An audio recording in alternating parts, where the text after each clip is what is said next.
Thousands of people go hiking every day without any trouble whatsoever. But what happens to those who aren't so lucky? From people vanishing out of the blue to suspected cases of violent cruelty and foul play, this compilation reveals the chilling stories that defy explanation. Get ready for 2 hours of the most disturbing hiking disappearances. It was July 6, 2016 in Hallstatt, Austria. Sister Eileen Christie, a 72-year-old nun from the Sisters of St. Joseph of Brentwood, New York, arrived at Haus Jodler, a charming hostel in the village. Eileen was traveling alone through Austria, Croatia, and northern Italy. For 30 summers, she enjoyed the freedom to explore on her own. Her last email to her nephew, William Freda, came on July 6th, stating she had arrived safely at Haus Jodler. When 3 days passed without any word from her, William grew concerned. According to her itinerary, she was supposed to stay in Hallstatt until July 9th and then head to Innsbruck. On July 11th, when William called the hostel in Innsbruck, they informed him she never checked in. Alarmed, he contacted Haus Jodler, where the innkeeper revealed that Eileen hadn't been seen since the day she arrived. Eileen's disappearance shocked her community back in New York. The Sisters of St. Joseph held a prayer service for her at St. Anthony of Padua Church in East Northport, attended by over 200 people. Bishop William Murphy of Rockport, Long Island, reached out to Austrian Nuncio Archbishop Peter Stephan Zurbriggen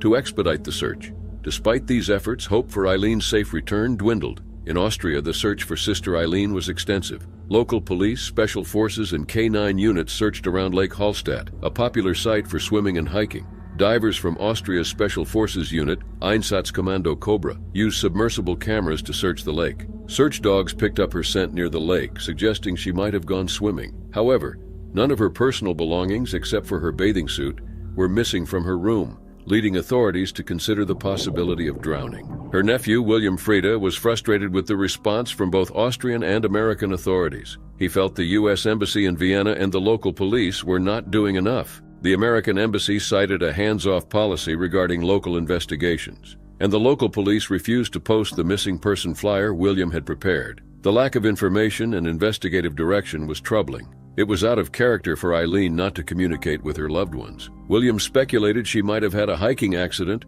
or encountered foul play. The area's rugged terrain with deep lakes, high mountains, and dense forests made the search difficult and uncertain. The family's concerns grew as days turned into weeks without any sign of Eileen. They offered a €15,000 reward for information leading to her safe return, hoping someone might come forward. Her photo circulated in local media, and the police continued their search, but no substantial leads emerged. As the search continued, authorities focused on Lake Hallstatt. Detective Gerhard Weichselbaum, the case's lead investigator, explained that the region's challenging terrain made the search difficult. The lake's depth, up to 125 meters, required specialized equipment and divers to investigate. Despite these efforts, no conclusive evidence was found. Throughout this ordeal, the Sisters of St. Joseph, Eileen's family and friends held on to the belief she might still be alive. They hoped she was hiking somewhere, enjoying the natural beauty she loved. But as the days turned into weeks, the reality of the situation began to sink in.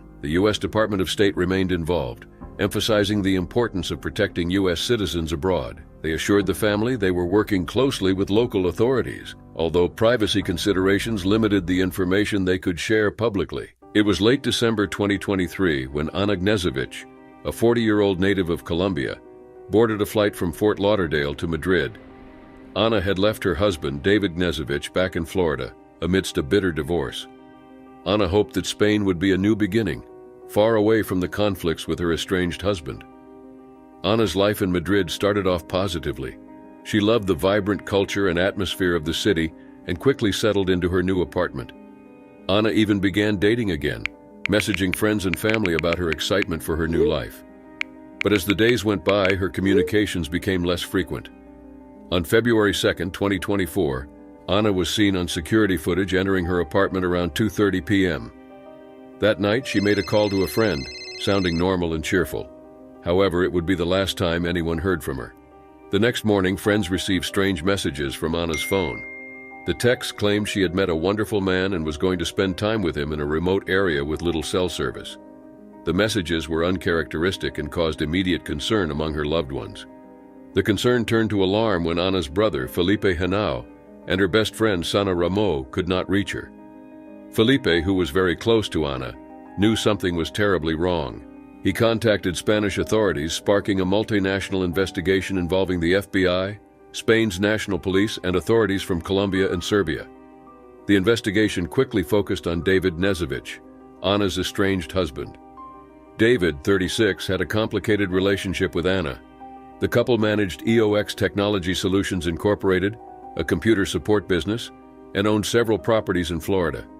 Their divorce was a mess, particularly over the division of their significant assets, which included properties worth millions of dollars. David's movements before and after Anna's disappearance were suspicious.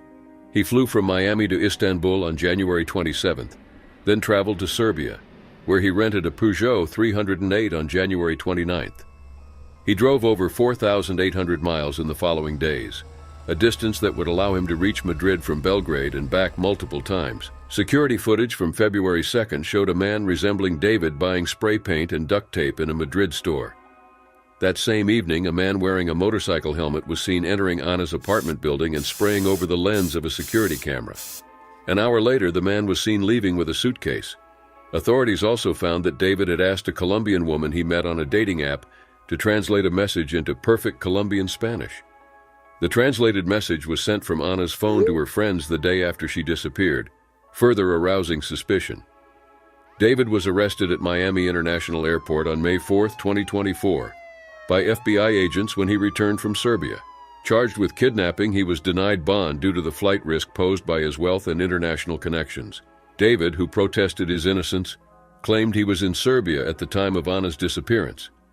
Anna's family held a press conference on May 9th, expressing their heartbreak and hope for her safe return. Her brother Felipe, visibly distressed, urged anyone with information to come forward. Despite the months that had passed since Anna was last seen, the family remained hopeful that authorities would uncover the truth. The FBI's detailed complaint against David laid out the circumstantial evidence suggesting his involvement in Anna's disappearance, but without Anna's body or definitive proof of her fate, many questions remained unanswered. The evidence is compelling but not conclusive. Security footage, suspicious messages, and David's bizarre travel itinerary all point to his involvement, yet they do not provide a complete picture. Anna's family continues to search for answers, clinging to the hope that she may still be alive somewhere. The investigation is ongoing, with authorities from multiple countries working tirelessly to uncover the truth. But until Anna is found, either alive or deceased, her disappearance remains a haunting mystery. In April 2010, 23-year-old American Aubrey Caroline Sacco was on the final phase of her 5-month journey through South Asia. After visiting India and Sri Lanka, she decided to end her trip with a solo trek in Nepal's Himalayas. Aubrey, an adventurous and free-spirited young woman with a degree in art and psychology from the University of Colorado, had spent her time in Sri Lanka searching for octopus, volunteering at an orphanage, and studying yoga in India. After a visit to Darjeeling, India, she headed to Nepal. Aubrey told her family she would be hiking in Langtang National Park, near the Tibetan border, and would check in with them in a few days. She was usually in close contact with her parents during her travels. On April 21, 2010, she began her solo hike. Her mother, Connie, expected to hear from her by April 30th. When the day passed without contact, her family grew worried. By early May, Connie contacted the U.S. Embassy in Kathmandu. Embassy officials suggested that civil unrest, specifically a Maoist uprising, might have delayed Aubrey in the mountains. On May 16th, Aubrey's father, Paul, and her elder brother, Crofton, flew to Kathmandu to search for her. Aubrey was last seen in Langtang village on April 22nd, about 35 miles north of Kathmandu. Initially, villagers said Aubrey had left in the afternoon, but later some claimed they hadn't seen her at all. Scott McLennan, an American who led medical trips in Langtang, joined the search. He suspected Aubrey might have fallen victim to young Army soldiers known for abusing women. He noted that local girls avoided staying near Army posts due to safety concerns. There were other, more unusual theories. A Dutch expat in Pokhara suggested Aubrey's disappearance was a sacrificial act by witches. Some locals speculated that her open and friendly demeanor might have led to her rape and murder. Other theories included abduction by sex traffickers or being held in a remote monastery. A teenage psychic claimed that 3 boys buried her beneath rocks near the forest. Another possibility was that Aubrey fell into the river. The trail she followed crossed steep banks and the water several times, making it dangerous. The Sacco family traveled to Nepal multiple times, trying to locate Aubrey with the help of local contacts, key politicians from Colorado, and even the FBI. Despite extensive searches around Langtang, no signs of Aubrey or her remains were found. Connie Sacco grew suspicious of the authorities' refusal to use search equipment, suggesting the government and police might not want to find out what happened to Aubrey. Nepalese police defended their actions, saying they had scoured the area and sought help from witch doctors. In April 2013, Paul and Connie returned to Nepal for a third time. They learned from witnesses that soldiers were reported near the Namaste tea house on the day Aubrey disappeared. 3 months later, they were informed that Aubrey's killers had been caught. On July 31, 2013, Dawa Lama, a man from Langtang, told them that police had arrested 3 men who confessed to murdering Aubrey. U.S. Embassy official Patrick McNeil learned that an undercover Nepali police officer had befriended a man who confessed to Aubrey's murder and implicated 2 accomplices. The Nepali newspaper Republica reported that one suspect had Aubrey's camera, and pieces of her clothing were found in another suspect's home. All 3 men were arrested. However, on August 1st, the family learned that the Nepali police inspector doubted the informant, who had changed his story. Based on no physical evidence, the 3 suspects were released after 28 days in custody. No further arrests were made and the case went cold. When a devastating earthquake hit Langtang in April 2015, killing around 9,000 people and injuring another 21,000, it buried Langtang village under an avalanche. The Sacco family felt their hopes of finding Aubrey buried in the devastation. Some who might have had information about Aubrey's fate were likely dead or missing after the quake. The Sacco family continued their efforts to find Aubrey through social media and appeals to authorities, including Secretary of State Hillary Rodham Clinton. Paul Sacco found a photo on Aubrey's laptop of a man in a Darjeeling cafe who might have information about her whereabouts. Paul recorded an album titled Finding Aubrey as an outlet for his pain and a way to celebrate her life. Connie remains hopeful, despite the ongoing mystery of her daughter's disappearance and the devastation caused by the earthquake.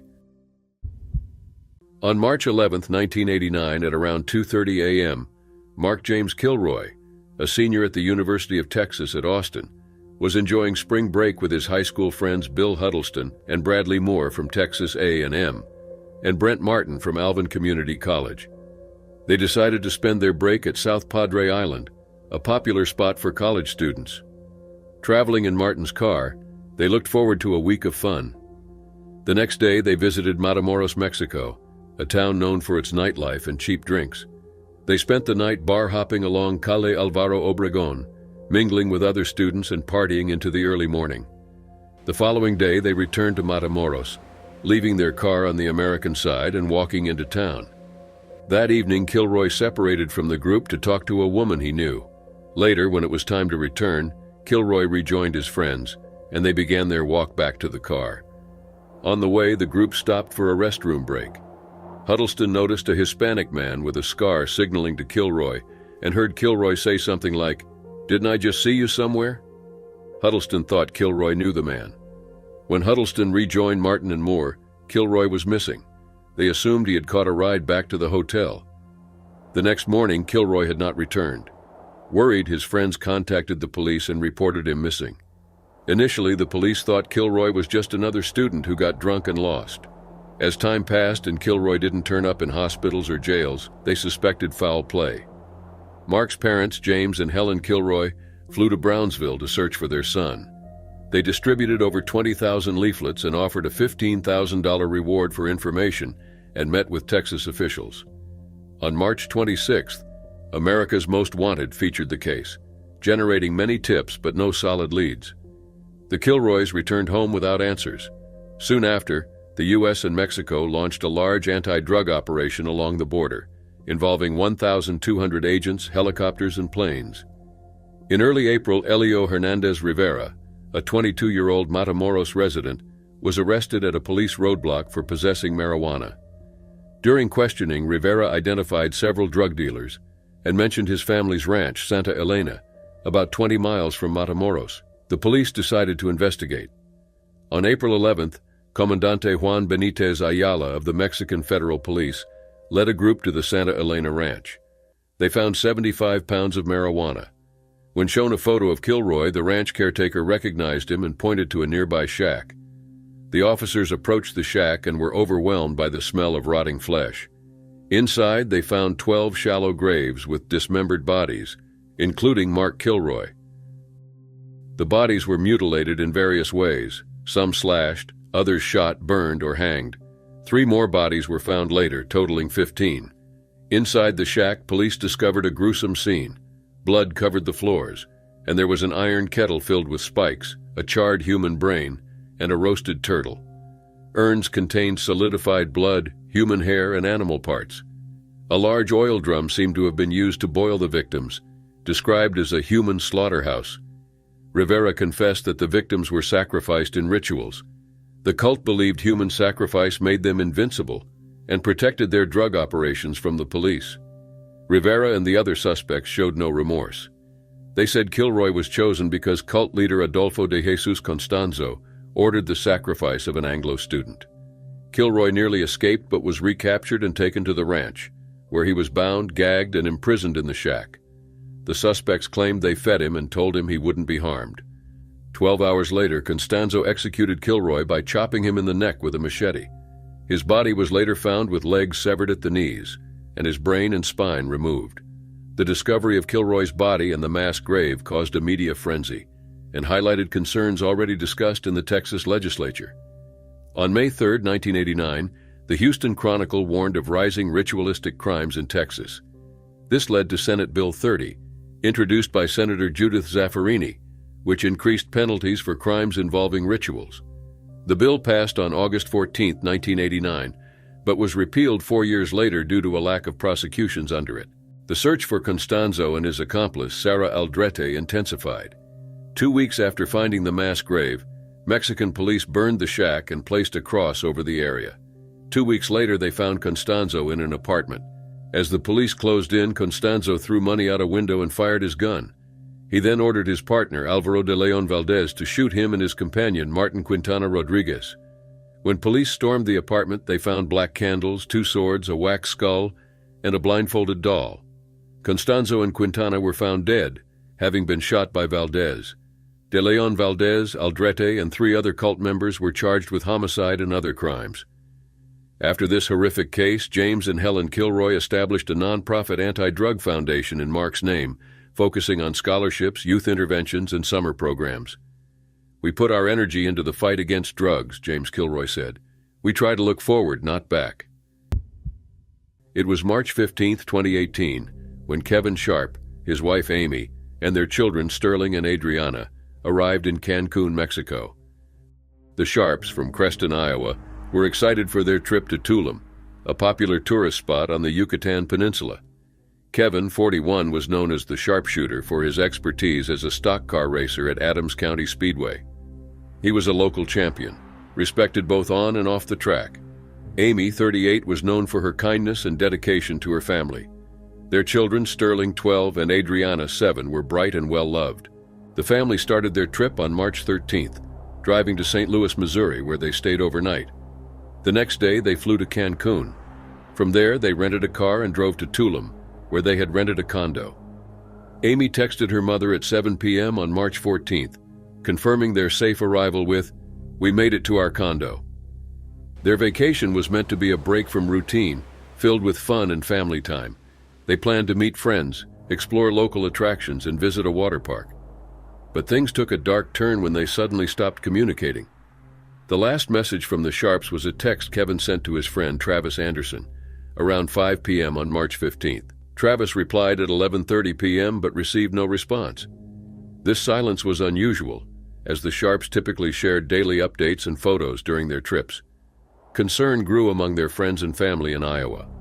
By March 21st, the Sharps were supposed to return to the U.S., flying back to St. Louis and then heading to Danville, Illinois for a college basketball game. When they didn't arrive as planned, alarm bells rang.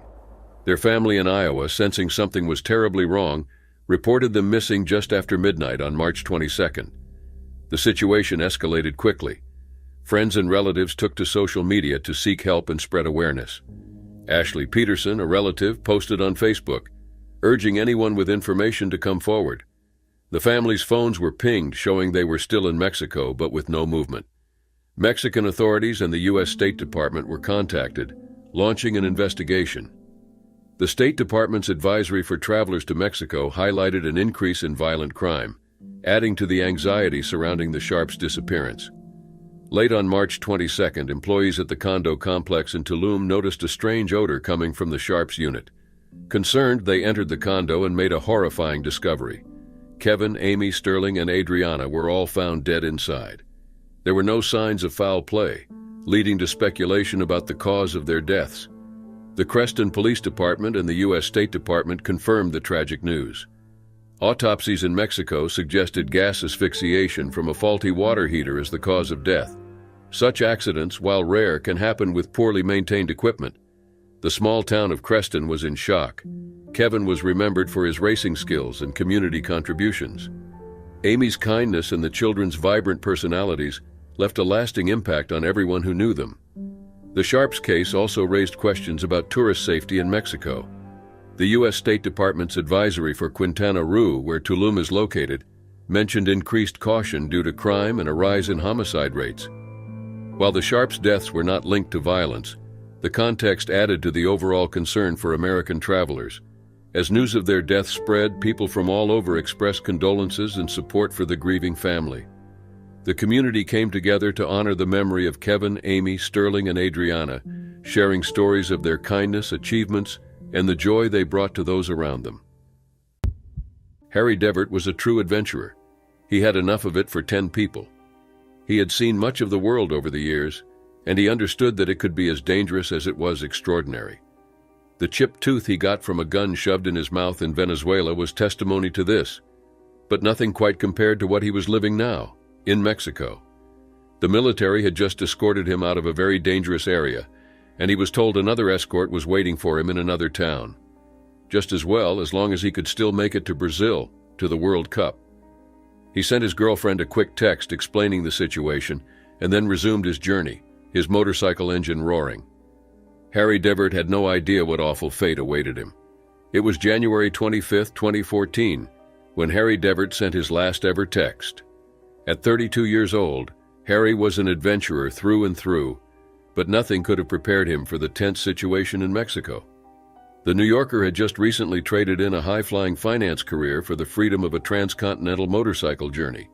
He'd wanted to have one last epic adventure before finally settling down, planning to motorcycle through Mexico and Central America to Brazil in time for the World Cup, and then make his way to Ushuaia, the world's southernmost city. Harry's journey had brought him to Michoacan in Mexico, where the situation seemed out of control. After a gang of civilians had taken action against a key drug cartel the previous month, the Mexican government sent thousands of troops and police to keep the peace. The government then joined forces with the vigilantes in order to overthrow the cartel. The situation was getting tenser and more dangerous by the day, and Michoacan was now the worst possible place for a tourist.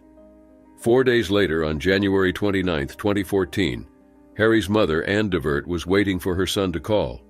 January 29th was Harry's late father's birthday, and the 32-year-old always, without fail, called his mother on this occasion. When he failed to do this, and given the fact that the last anyone had heard from Harry was 4 days before, Ann got the sinking feeling that something was terribly wrong with her son. That's when she alerted Mexican authorities. She traveled to Mexico, relentlessly seeking answers. For months, Harry's friends and family sifted through tips, reported sightings, and false leads. They spread the word on Facebook pages dedicated to the young adventurer. They never lost hope for a happy outcome. Then July came around and everything changed. 300 miles from Harry Devert's last known location, Mexican authorities found a motorcycle buried in a shallow grave. The motorcycle was stripped for parts and muddy, but the identification number was still intact. The motorcycle wasn't the only thing in the grave. There were also 2 bags, each containing the badly decomposed remains of a man. Ann Devert gave a DNA sample to the police to help confirm the identity of the remains, and the results were clear. The remains belonged to her son, Harry Devert. Authorities now believe Harry Devert was mistakenly taken for a U.S. drug enforcement agent and killed by Adrian Reyes Cadena, a local gang leader. Cadena, known as El Tigre, was arrested in August 2015. Anne DeVert believes her son was simply in the wrong place at the wrong time, an innocent victim to the whims of dangerous and cruel people. The weather was worsening.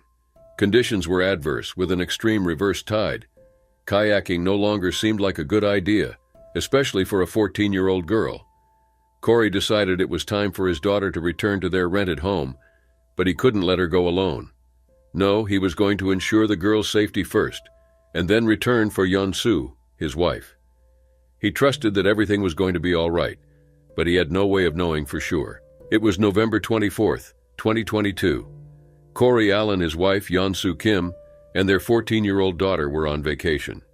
They left their home in Flagstaff, Arizona, and were now staying in a rented house in Puerto Penasco, Mexico. Puerto Penasco, also known as Rocky Point in English, is a small city located 62 miles from the border with Arizona. Tourism and fishing are the main activities of the city. Tourists from all over come for its beaches and its pleasant resorts. There are also many available activities for those tourists who'd rather do something else than sunbathing. On that Thursday, Corey, Yeon-soo, and their daughter decided to go kayaking. It was meant to be a family outing, a chance to paddle along the peaceful waters off Playa Encanto. But the weather had other plans. The wind picked up that Thanksgiving afternoon, strong enough to whip the waves into a frenzy.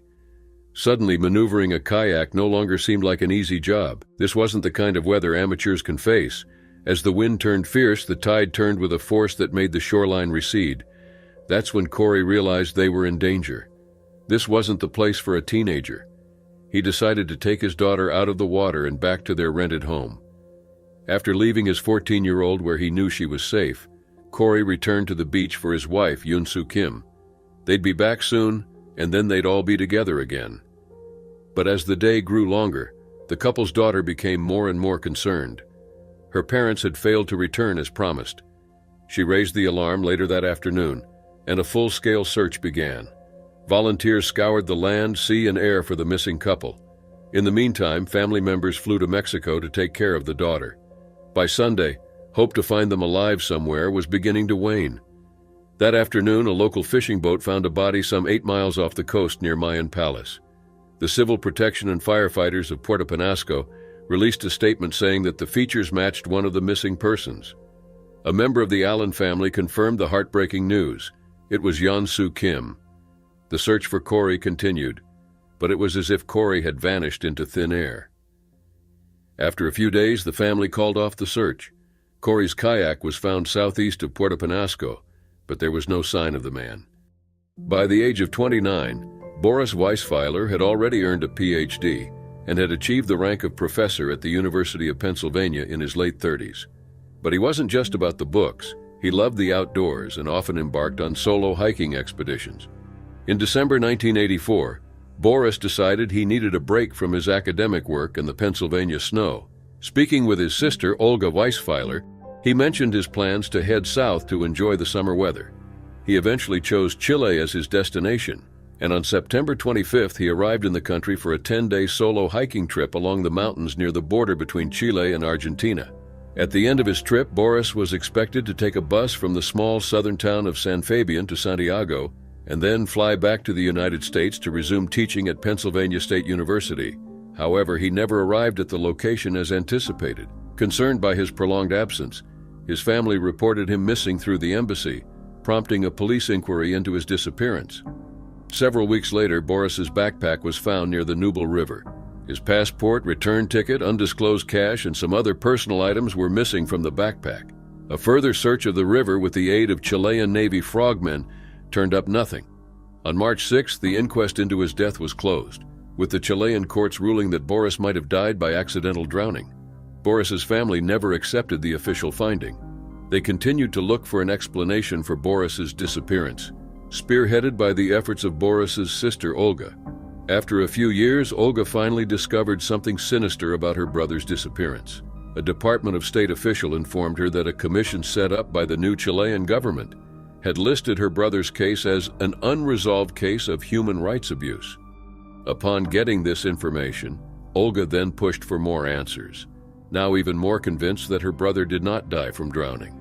However, she only received curt replies that she was dissatisfied with. In the year 2000, the U.S. declassified several documents that finally showed that they knew more about Boris's disappearance than they had earlier disclosed to Olga. One eyewitness account particularly struck Olga among the various scenarios it contained about Boris's fate. The witness described how Boris was washing something in the Nubel River when a police patrol, acting on a tip about a foreigner in the area, intercepted him.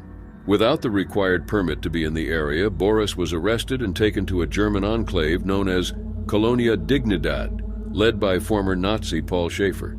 At Colonia Dignidad, Boris's calm demeanor made his captors suspect he was a spy accustomed to handling difficult situations. They tortured him and kept him in animal-like conditions. The same eyewitness later appeared on a radio show, revealing that after months of savage interrogation, Boris was executed with a shot to the nape of his neck. At this point, it was clear that Boris was dead, brutally murdered simply for being in the wrong place at the wrong time. The eyewitness reports later prompted a more detailed investigation by the Chilean and U.S. governments into Boris's case. This investigation unearthed that all members of the Army patrol that captured Boris were transferred to other posts in the wake of earlier inquiries into Boris's disappearance. It also revealed that all the carabineros involved in the original search party were relocated across the country, and the leading officer in the search retired from service, seemingly to perpetuate a cover-up. On August 21, 2012, a Chilean judge ordered the arrest of 8 former police and military officials suspected of involvement in his disappearance. They faced charges of aggravated kidnapping and complicity in the crime. However, the eventual ruling did not go as Boris's family had hoped. The judge reclassified the case as a common crime, subject to a time limit for prosecution. This distinction, unlike a human rights violation, allowed the statute of limitations to expire and meant that all 8 suspects were ultimately free. It also effectively ended any possibility of holding those responsible accountable for Boris's disappearance. On Saturday, January 28th at around 1 p.m., Raul Jimenez went hiking with his 2 friends at the Parque Nacional da Chapada dos Veadeiros, a national park in Brazil. It was part of their plans for their vacation trip in the country, having traveled down from Florida several days earlier. However, as the trio's hike went on, the waterfall within the park suddenly picked up strength out of the blue.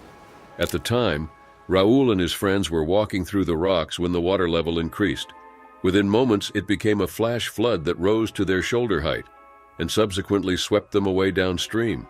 Initially, all 3 seemed to survive the ordeal as they grabbed onto nearby rocks for safety. However, Raul noticed that his bag was floating away and decided to try to get it back. In the process, the water came crashing down some more and took him further downstream.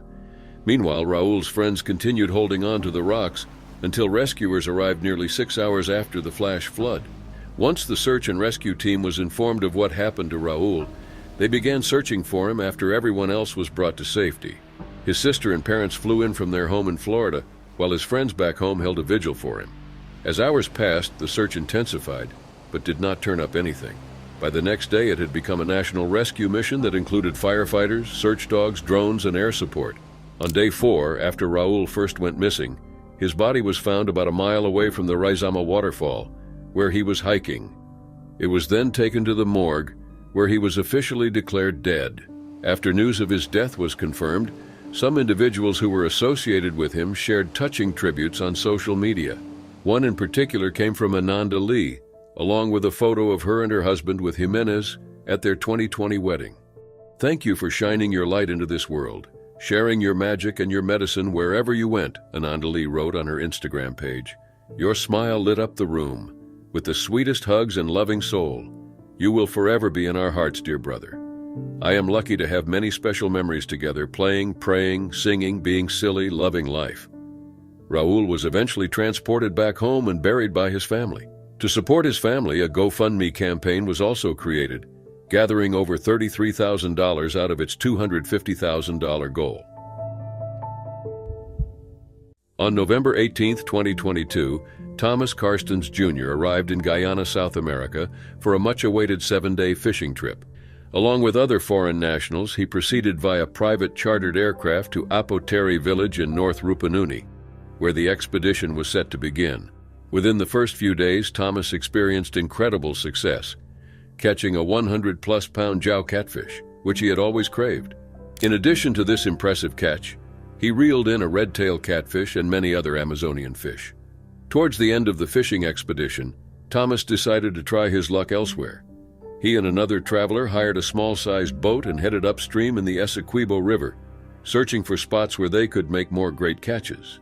Nearly 2 hours into their journey upstream, they encountered a fast-flowing and turbulent part of the river.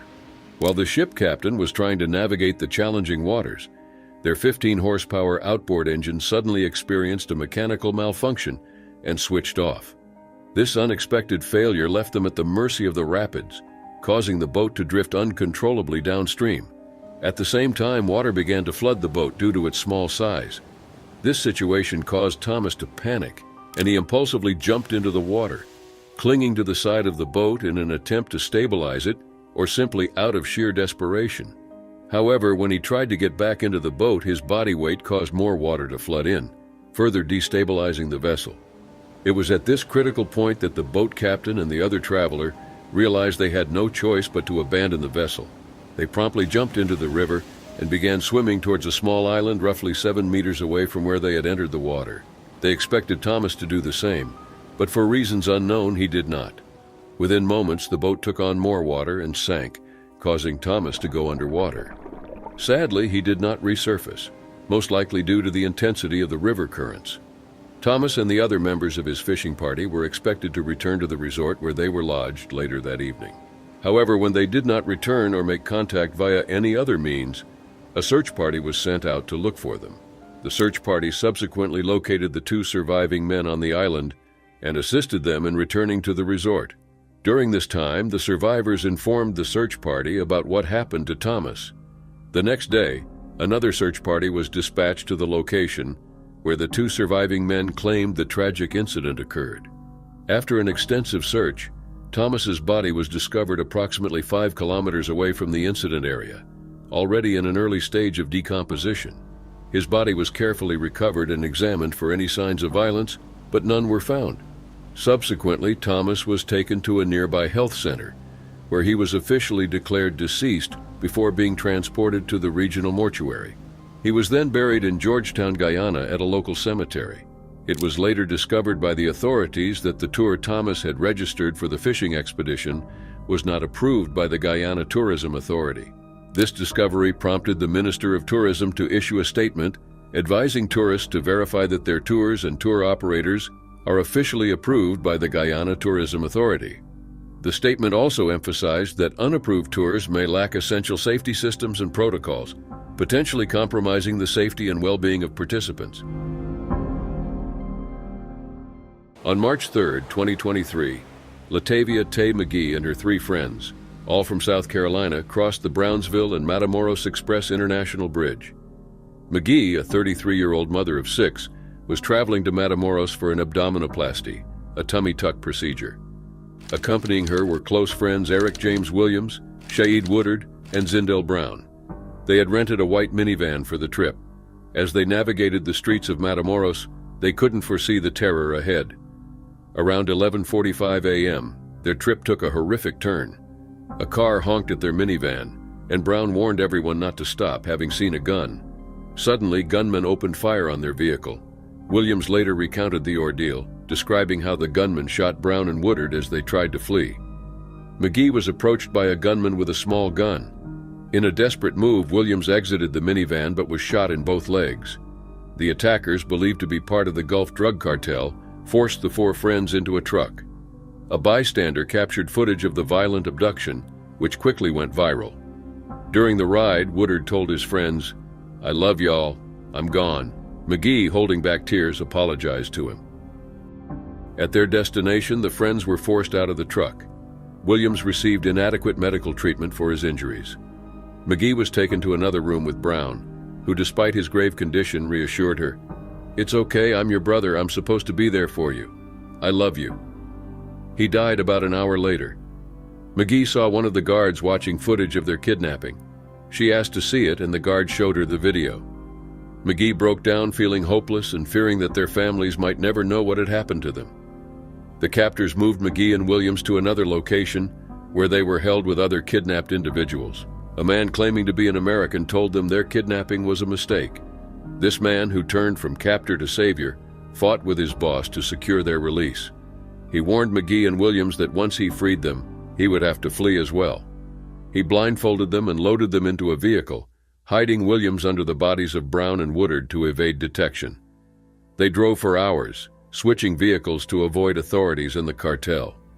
Finally, around 3 a.m., they stopped at a shack. It was here that Mexican authorities, acting on a tip, found McGee and Williams, along with the bodies of Brown and Woodard.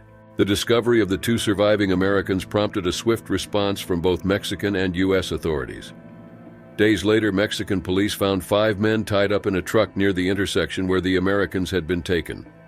A note with the men indicated that the Scorpions faction of the Gulf Cartel wanted to hand over those responsible for the kidnapping. This move was likely an attempt to avoid further scrutiny from law enforcement. The group of friends from South Carolina had set out for a medical procedure, but found themselves in a deadly case of mistaken identity. Authorities believe the cartel mistook them for Haitian smugglers, a tragic error that cost 2 lives. Shaeed Woodard and Zindell Brown, lifelong friends of McGee and Williams, died in the ordeal. Their families were devastated. Woodard would have celebrated his 34th birthday just a week later. His father, James Woodard, expressed the pain of losing his son in such a brutal manner. McGee and Williams, the 2 survivors, are still healing from their physical and emotional wounds. The traumatic event left deep scars, but they are grateful to be alive.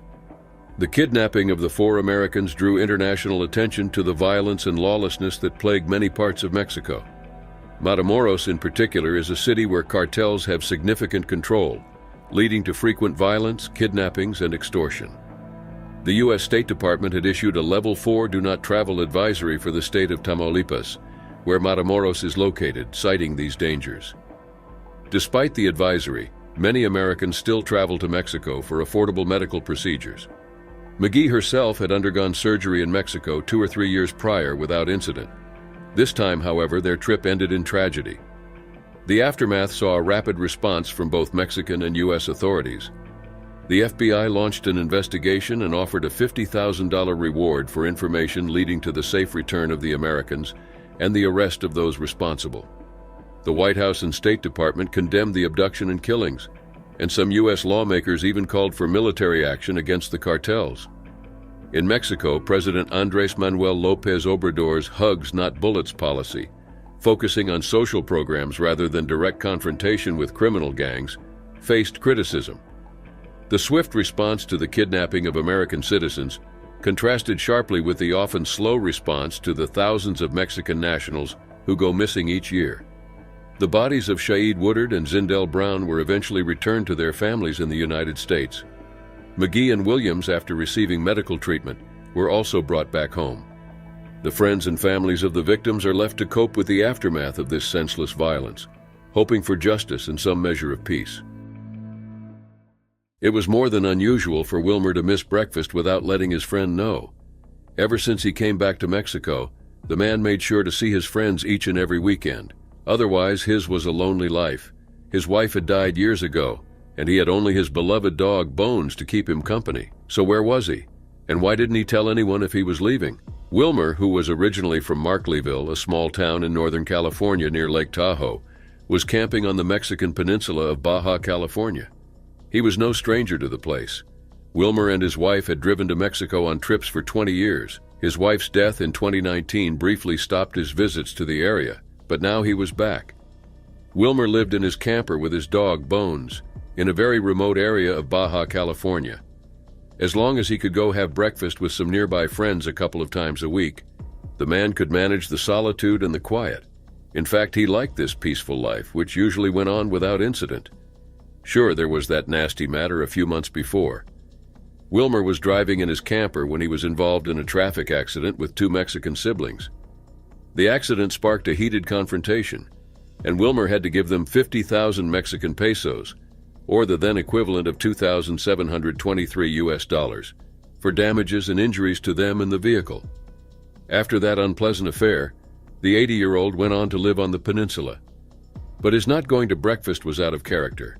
His friends were worried. That February 11th, They decided to pay Wilmer Trivett a visit to see if everything was all right with their friend, whom they affectionately called Dino. But once they got there, they were met with a worrisome sight.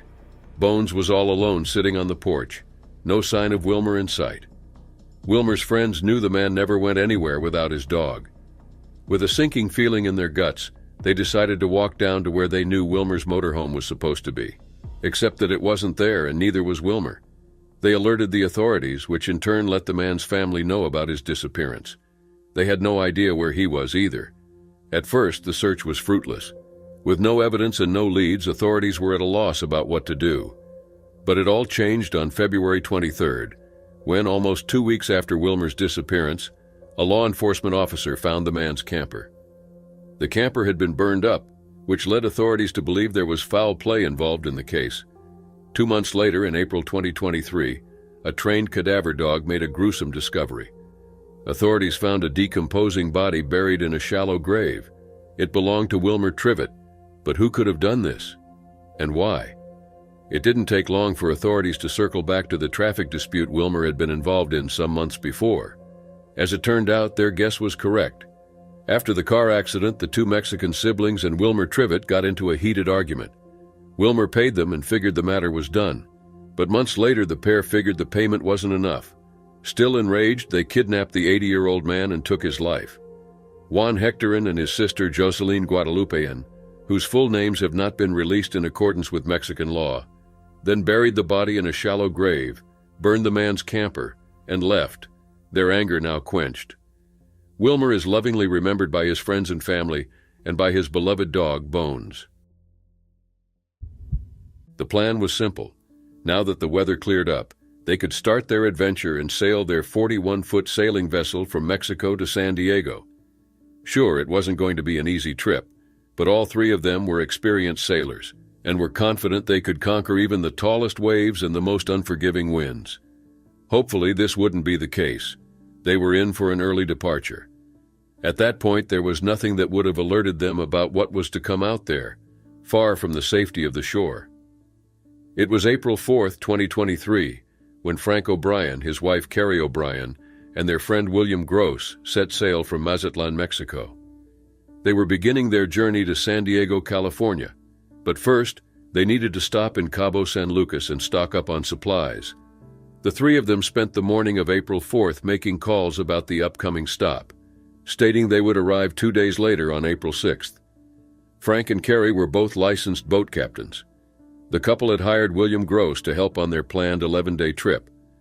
The journey was ambitious but manageable, especially with Gross on board, a man who was said to be able to fix anything and who had over 50 years of experience as a sailor. The three of them combined had almost 100 years of experience. The O'Briens and Gross also had a lot of faith in their boat, which was appropriately called Ocean Bound. Ocean Bound was a 41-foot sailboat, manufactured about 35 years before in Taiwan. Despite its age, the sailboat was trusty. It was crafted from solid fiberglass. It was time-tested. It was no stranger to the whims, the beauty, and the perils of ocean waters. William texted his daughter on that April 4th, letting her know they were setting sail at about 9:30 a.m. 2 days later, several people in Cabo San Lucas waited for Frank, Carrie, and William to make their stop and grab their supplies, as previously discussed. But the hours passed, and there was still no sign of the Ocean Bound. They didn't show up the following day, nor the day after that. Back home in the U.S., Mike Argall, Carrie's brother, was getting worried, and so was Melissa Spicuzza, Willima's daughter. It was so unlike them not to call or text. What if something had happened to them out there, on the ocean? It was time to take action. They alerted the authorities, who immediately started searching for the missing boat. There was no record of them ever making it to Cabo San Lucas, which added to the ominous feeling of the whole thing. To make matters worse, authorities knew that Ocean Bound lacked GPS tracking, and with communication in the area around Baja being notoriously spotty, the search had to be done the old way. The Mexican Navy and U.S. Coast Guard launched a massive search, combing through 200,057 square nautical miles off Mexico's northern Pacific coast, an area larger than the entire state of California. Canada also provided additional assets. They used helicopters, boats, and every piece of technology at their disposal, but there was no sign of the missing vessel, No trace of the three Americans. After spending 281 cumulative hours trying to at least get a lead, the Coast Guard eventually had to make a difficult call. They suspended the search. "Unfortunately, we found no evidence of the three Americans' whereabouts or what might have happened," said Commander Gregory Higgins. Authorities believe it is possible the three had encountered bad weather conditions and 20-foot waves, but what happened to the three Americans is still a mystery. On May 1, 2022, 32-year-old Tani Shank, her husband Jorge Luis Aguirre Astudillo, and their daughter Adeline traveled from their home in Mérida to the tourist hotspot of Cancun for what seemed to be a vacation. Upon their arrival, they checked into a hotel, but left the very next day for Mérida, as seen by CCTV footage at the hotel. It is believed that the car only traveled approximately 20 kilometers before a U-turn was made in a direction that headed back towards Cancun. Shortly afterwards, the vehicle took a detour off the highway. It remains unclear where the couple were heading, but this occurred around the same time the last phone signal from their car was detected. As night approached later that day, Adeline was found barefoot outside the Parroquia San Miguel Archangel Church, one of the largest churches in the city. From all indications, it appeared that she had been abandoned by someone. A witness who was inside the church with family later confirmed that a stranger had approached him about the little girl and mentioned that he would look for her parents. However, the stranger never returned despite the witness waiting for a while. Initially, it seemed to be a case of a lost child after the witness called the police to report finding Adeline outside the church. Authorities quickly responded by issuing an alert to locate the child's parents and shared photos of Adeline on social media to ensure that the information went far.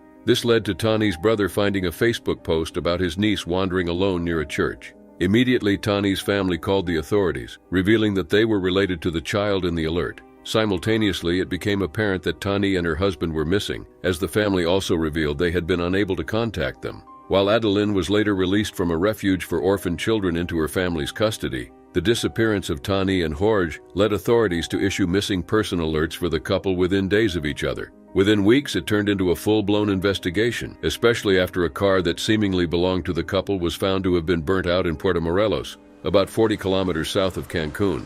As expected, rumors about what led to the disappearance also began to swirl, with the most disturbing theory alleging domestic violence. This theory centered on Jorge, with many suspecting that he had killed Tani and then vanished to avoid arrest. Adding weight to this speculation was a text message Tani had sent to a friend before going missing. In the message, Tani instructed her friend to remember her husband's name in case anything happens to her, implying a fear of Jorge. Furthermore, earlier texts exchanged between Tani and the same friend revealed a troubled relationship between Tani and Jorge. The messages indicated that she was planning to escape the marriage and return to her family home with Adeline, without Jorge's knowledge. Months later, the case took a sharp turn when a new theory emerged after a lead indicated the missing couple might have been killed in a remote jungle area near a housing complex in southern Cancun. The lead linked Jorge to criminal activity involving Mexico's dangerous drug cartels, suggesting the disappearance was a form of retaliation for an act that he committed. At the time, the authorities, who were determined to find answers, launched a search party scouring several acres of the jungle around the area, analyzed from the lead. Cadaver dogs were also deployed in the search to help find unmarked graves where the couple's bodies might have been hidden if they were murdered. Amid the investigation, Tani's family weren't keeping their hands folded. They offered a substantial reward of $70,000 for any information that could lead them to find her. Additionally, they hired a private investigator to explore any fresh leads that might have been missed. Even more shocking, they consulted specialists who could potentially help retrieve any relevant information from Adeline, who was nearly 3 years old at the time. However, all the efforts proved fruitless in the end, leaving the mystery of Tani and Jorge's disappearance even more baffling. It was July 13, 2020, when Jean Teague was last seen leaving the Help Yourself hostel in Paredes, Portugal. Jean, a 38-year-old woman from County Cavan, Ireland, had her handbag but left her passport and most of her belongings behind. This unusual detail puzzled her family and investigators. Jean was an experienced traveler, often taking trips with little notice. Her family, used to her independent nature, didn't worry at first when they didn't hear from her. It wasn't until January 2021, 6 months later, that her family reported her missing. By then, Jean's social media accounts had shown activity, adding to the confusion. On the day Jean disappeared, she was seen leaving with a man who spoke with a Brazilian accent. This man has never been identified and remains a key figure in the mystery. Jean's sister, Leona Teague, believes this man might be the last person to have seen Jean alive. Leona's search for her sister has been exhausting. Living in New York and working as a nurse, Leona has balanced her job with searching for information. She has made several trips to Portugal, speaking with locals, but her efforts have largely been in vain. Portuguese authorities have been slow, only listing Jean as a missing person 3 years after she vanished. Leona remembers the last communication with her sister. On July 13th, Jean called her, but Leona missed the call. She texted back asking if everything was okay. Jean replied, "Yes, fine." Those would be the last words she would hear from her sister. Jean had a return ticket to Dublin booked for July 15th, but she never boarded the flight. Instead, she disappeared without a trace, leaving her family in anguish. The Teague family hired a private investigator, who confirmed that Jean left the hostel with the Brazilian man, but found little else. The hostel staff remembered Jean leaving but didn't know the man's identity or where they went. One of the most puzzling aspects of Jean's disappearance is the activity on her social media accounts. Her Instagram and Facebook were active until February 2021, 7 months after she was last seen. Posts were made, messages were sent, and the accounts appeared in use. But Leona and her family believe it wasn't Jean. They suspect someone else had access to her accounts, adding another layer of mystery. Jean's ex-boyfriend, Shoy Kitamba, who first reported her missing to Portuguese police, was found dead in his apartment in Alcabideche near Parede. His death added a dark twist to the story, but it remains unclear if it is connected to Jean's disappearance. Leona has expressed deep frustration with the authorities. She believes there has been a lack of urgency from both the Portuguese police and Garda Síochána in Ireland. Access to Jean's social media and bank accounts could provide crucial information, but bureaucratic hurdles have delayed the process. Meta, the parent company of Facebook and Instagram, is willing to help but needs a formal letter from the authorities, which has not yet been provided. Leona's efforts to raise awareness about her sister's case include participating in podcasts and media interviews. She hopes that by keeping Jean's story in the public eye, someone with information will come forward. The family's Facebook page dedicated to Jean's search has received messages from people worldwide, some sharing their own experiences of finding missing loved ones after years. Despite the challenges, Leona remains hopeful. She believes that someone out there knows what happened to Jean and that her sister's case can still be solved. She has called on the Irish government to push for answers and hold the Portuguese authorities accountable for their slow response. The lack of progress has taken a toll on the Teague family. They are stuck in limbo, unable to grieve properly without knowing what happened to Jean. The uncertainty has been devastating, and Leona fears that some family members cannot go on much longer without closure. Leona has also questioned the thoroughness of the investigation. She wants to know why certain leads, like the dating app Jean was using, haven't been fully explored. She believes this could be key to understanding what happened to her sister. People meet others through these apps all the time, and it seems like an obvious place to start. On April 10, 2023, 60-year-old Patricia Wu Murad, known as Patty, checked out of the Mandakoro guest house in Nara, Japan. An enthusiastic hiker from Connecticut, she set out on the Kohechi route of the Kumano-Kodo Trail on Honshu, Japan's main island. Patty, who had previously hiked in Spain, France, Jordan, and Egypt, was eagerly anticipating this trip. Unfortunately, it would be the last time anyone saw her. Patty carefully planned her trip, aiming to hike an 11-mile section of the trail, estimated to take 7 to 9 hours. She was expected at her next hostel in Osaka by late afternoon. When she didn't arrive, the hostel staff reported her missing to the local police. The local police began a 72-hour search operation on April 11th, but despite their efforts, no leads were found. The search was called off on April 13th, the same day Patty's husband, Kirk Murad, received a call from the U.S. consulate. Kirk, along with their daughter Murphy and their son, flew to Japan to start their own search. Upon arrival, the family was frustrated by the lack of urgency from the local police. Despite the authorities' help, there was no clear plan of action. Kirk and his family walked the Miura Toge Pass, where Patty was supposed to hike, but found nothing. They set up a GoFundMe page raising funds to hire a private search and rescue team called Mountain Works. With the help of volunteers and donations, they coordinated the largest and longest search for an individual in Japan, but still found no clues. Kirk expressed his frustration, stating, "There's no article of clothing, no witness, no blood, there's nothing. That's the frustrating part." He criticized the slow response from local police and their limited weekend resources. The search only resumed on April 18th after intervention from the U.S. Senator Richard Blumenthal. Despite extensive efforts, the search had no results. By the time the family was notified, Patty's phone had lost battery, preventing access to her location. Japanese privacy laws further complicated efforts to retrieve data from her eSIM card, leaving Kirk and his family struggling to find any solid leads. As weeks passed, Kirk feared the worst. Kirk and Murphy focused on her phone data, hoping it might solve the mystery. They reached out to the FBI for assistance, pushing Japanese officials to retrieve data from Patty's phone. The Murad family's commitment to finding Patty didn't waver. They stayed in contact with the authorities, urging them to keep the case open. However, their financial resources were dwindling. The search had already cost over $125,000, and the family had to live on cup noodles some days to stretch their budget. Despite the mounting costs, they were determined to find her. Murphy, the main point of contact for the search efforts, coordinated with both Japanese police and private search teams. She shared updates on social media, keeping supporters informed and rallying more help. Local Japanese volunteers and global supporters contributed to the search, providing food, transportation, and even joining the search efforts. On May 7th, local authorities officially called off their search due to the lack of evidence. Despite this, Kirk and Murphy continued to push forward. He emphasized that they wouldn't give up until they had answers. The family continued to fundraise and keep the story alive in the media, hoping someone might come forward with new information. By early June, search efforts had to be suspended due to depleted funds, but the Murad family didn't lose hope. Kirk expressed his gratitude for the global support they had received. "There are so many wonderful people on this planet. This kind of restored our faith in humanity.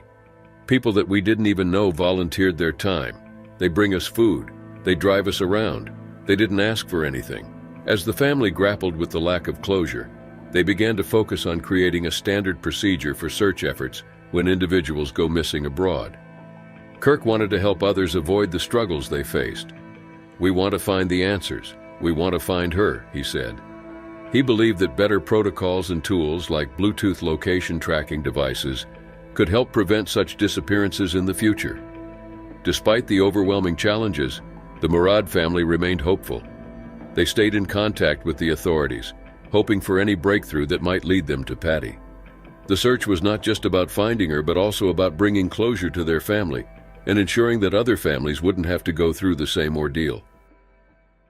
In April 2024, brothers Jake Robinson, 30, and Callum Robinson, 33, along with their friend Jack Carter Road, 30, went on a surfing trip to Baja California, Mexico.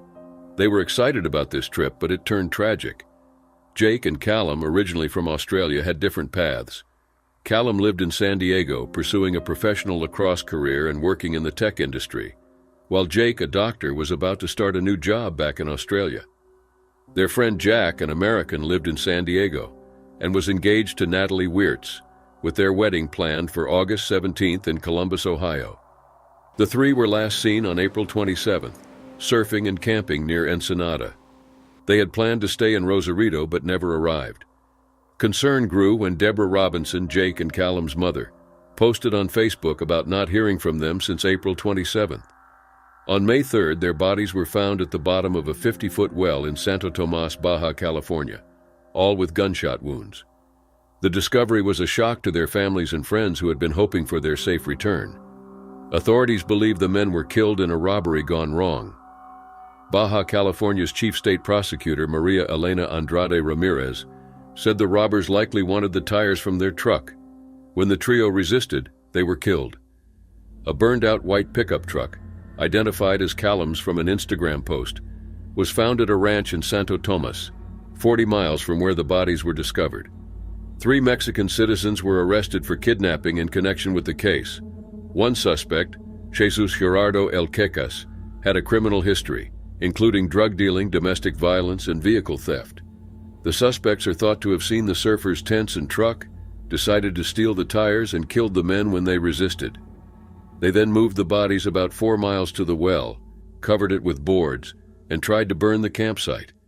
Jake, Callum, and Jack had promising futures. Jack was preparing for his wedding. Jake was about to start a new job, and Callum was focusing on his future beyond sports. Their deaths left a deep impact on their families, friends, and communities. Following the murders, a GoFundMe page was created by Aubrey Byers, a close friend of Jack and Natalie, to support Natalie and honor Jack by raising money for scholarships and donations. It quickly raised over $50,000. The surfing community in Ensenada and beyond was also affected. About 500 people marched for justice and better security, demanding safer beaches for surfing and camping. A paddle-out ceremony was held in their honor, with surfers forming a circle on their boards and throwing flowers into the sea. This tragic event highlights the violence in Baja California, a region troubled by drug cartels and crime, though such violence rarely affects tourists. The Baja California Attorney General's office has promised to continue the investigation until those responsible are fully prosecuted. Despite the arrests, many questions remain. The former director of the Ensenada Police Department, Jesus Luna Lezama, suggested the crime had the hallmarks of organized crime rather than a random robbery, noting that such violent crimes are uncommon among thieves who usually avoid drawing attention. On August 28, 2020, at around 10 a.m., 78-year-old Ian Hirschson and 73-year-old Kathy Harvey were last heard from while staying at Ian's vacation home near El Socorrito, Baja California, Mexico. The couple, who had met through online dating a few years earlier, had been enjoying their retirement. Ian, a retired aerospace engineer from South Africa, had owned the vacation home for 35 years. Kathy, a retired physical therapist, was thrilled to be traveling and spending time with Ian. That morning, Kathy texted her son, Robert Harvey, to say they planned to explore a gold mine or visit a beach. They were supposed to return to San Diego on August 31st, but when they didn't, their families reported them missing on September 2nd to the Baja California State Prosecutor's Office. Ian and Kathy were active in the expat community in Baja California. Ian, well known for his personality, frequently windsurfed around the bay south of San Quintin. Kathy loved walking and traveling, with many destinations still on her bucket list. Mexican authorities launched a search around El Socorrito and Ensenada. On September 5th, they found the couple's dark blue Toyota Land Cruiser abandoned in a remote area of Ensenada, about 3 hours north of El Socorrito. Nearby, they discovered a well containing human remains. The remains were identified as Ian Hirschson and Kathy Harvey. Authorities concluded they had been murdered. Baja California's head prosecutor, Hiram Sanchez, revealed they were killed during a robbery. The suspect, Emmanuel Aguilar, was the son of the landowners of the ranch where Ian had rented his home. Emmanuel, who had a history of drug use, allegedly stabbed Ian and Kathy while they were asleep, then placed their bodies in the Toyota Land Cruiser and drove 4 miles to the well where he disposed of them. Emmanuel Aguilar's arrest brought some relief to the victims' families. Ian's daughter, Ava Setzer, and Kathy's son, Robert Harvey, had been searching for them, sharing information and appealing for help on social media. Ava posted a message on Facebook asking anyone who had seen the couple to contact her. The discovery of the bodies and Emmanuel's arrest provided some closure, but the families remained devastated. Ian Hirschson had a distinguished career and many interests. Born in South Africa, he earned a mechanical engineering degree from the University of the Witwatersrand in Johannesburg in 1963, then moved to the U.S. where he earned 2 master's degrees from Purdue University and Princeton University. He was pursuing a PhD at University of California, San Diego, before founding several successful companies. Ian was also a pilot and enjoyed safaris in South Africa and windsurfing in Baja California. Kathy Harvey, originally from New York, had lived in Tierra Santa, San Diego, for over 30 years before retiring in 2014. She worked as a physical therapist at Sharp Chula Vista Medical Center. In retirement, Kathy enjoyed traveling and walking and had many places she still wanted to visit. She was very happy with Ian. The deaths of Ian and Kathy deeply affected their families and friends. Jim Dietz, Ian's neighbor in Solana Beach, described Ian as a gentleman who never spoke unkindly about anyone. He expressed sympathy for Ian's children, who had already lost their mother a few years earlier. The families appreciated the efforts of the Mexican authorities, particularly the Ensenada Homicide Division, in solving the case. In 2017, 22-year-old Jesse Clint Galganov graduated from Wesleyan University in Middletown, Connecticut, USA, with a 4.0 out of 4.0. He had plans to attend medical school, but decided to defer them in favor of going on an 8-month travel adventure through South America and Asia. His journey began on September 24th with a flight from Montreal to Lima, Peru. He soaked up the city for a few days at the Loki Hostel before embarking on an 8-hour overnight bus ride to Huaraz, arriving on September 28th. After settling into a backpacker hostel, Jesse spent the day preparing for a 4-day trek on the Santa Cruz Trail. He also told his mom about the trek, mentioning he might be out of contact until his return. The next day, Jesse started his trail as he had planned. A day later, he reached the Tolipampa camp late and shared his campsite with a pair of French hikers. These new companions would later claim they had found Jesse's behavior concerning. He reportedly mentioned getting lost or disoriented on the trail and complained of headaches and diarrhea. However, the following morning they found him in better spirits. Together, they had breakfast before Jesse continued on his trail. The next confirmed sighting of Jesse was during the afternoon of October 1st. He was said to have met up with a Czech hiking group near Punta Union Pass and asked them for water. After his interaction with them, Jesse set off on his own again, never to be seen again. Initially, Jesse's mom wasn't fazed when her son didn't reach out after his 4-day hike. She figured he might have chosen a longer trail and would contact her when he arrived. But with each passing day of not hearing from her son, worry began to gnaw at her. In a moment of desperation, she reached out to his friends on Facebook. Only one responded positively, revealing they'd been in contact with Jesse until September 29th. With each passing day bringing no further news, Jesse's mother filed a missing persons report on October 14th. In her search for answers, she also contacted embassies from Peru, the United States, and Canada for any help they could offer. The investigation into his disappearance was hindered by several factors. First, the owner of the hostel where Jesse had stayed denied that he had ever arrived. Additionally, muleteers who worked the trails often refused to speak to authorities, fearing they would be held responsible if he were found. Nevertheless, the investigation persisted, but ultimately proved futile as neither Jesse nor any of his gear was found. At this point, Jesse's parents decided to take matters into their own hands. They flew to Peru to walk the trail where their son was last seen and hired a private Israeli search and rescue company to aid in the search. They shockingly spent more than $1 million throughout the process, raised through an outpouring of community support via charitable donations and a GoFundMe page. Beyond searching for their son, Jesse's parents also offered rewards for any information that could lead to his discovery. First, they put out an offer of $10,000, then increased it to $30,000, and finally a whopping $500,000. Theories also swirled about Jesse's disappearance. His parents believed that their son may have been kidnapped for forced labor purposes by a cartel, which was the reason why they offered up the reward money. Another possibility was that Jesse had suffered acute altitude sickness during the hike, tried to find shelter, and then fell into a crevice. However, neither scenario has been confirmed by the authorities. In honor of Jesse, his father launched JesseProtected.com, a website dedicated to the prevention of disappearances, awareness, and support for people with missing loved ones. In January 2024, Dakarai Earl Cobb had been staying in a room in the Santa Lucia neighborhood, located in the west of Medellin, Colombia. The room was part of a larger building owned by a local family who also resided there. According to the owners, they had rented the room to him as a favor, since he had approached them with an urgent need for temporary accommodation. They agreed to let him stay for just 1 month, during which Dakarai was expected to find more permanent housing. The owners also noted that he mostly kept to himself, and they hardly saw him except for the occasional greeting in passing. At the beginning of February, the owners checked on him to remind him that his stay had elapsed. However, when they knocked, no one opened the door for them. They returned 2 days later, on February 5th, out of concern that he had been missing for some days. But upon entering the room with their own keys, they found Dakarai dead on his bed. It appeared that he had been deceased for quite a while, although they were unsure of when exactly it happened. The discovery left the owners in distress, and they quickly contacted local authorities about the situation. Local authorities arrived promptly and transported Dakarai's body to legal medicine for forensic work to establish the cause of his death.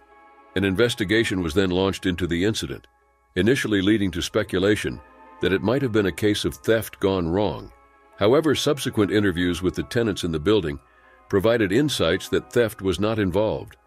As the investigation into Dakarai's death continued, it was uncovered that his demise was one of 4 to occur within Medellin within 4 days of his discovery.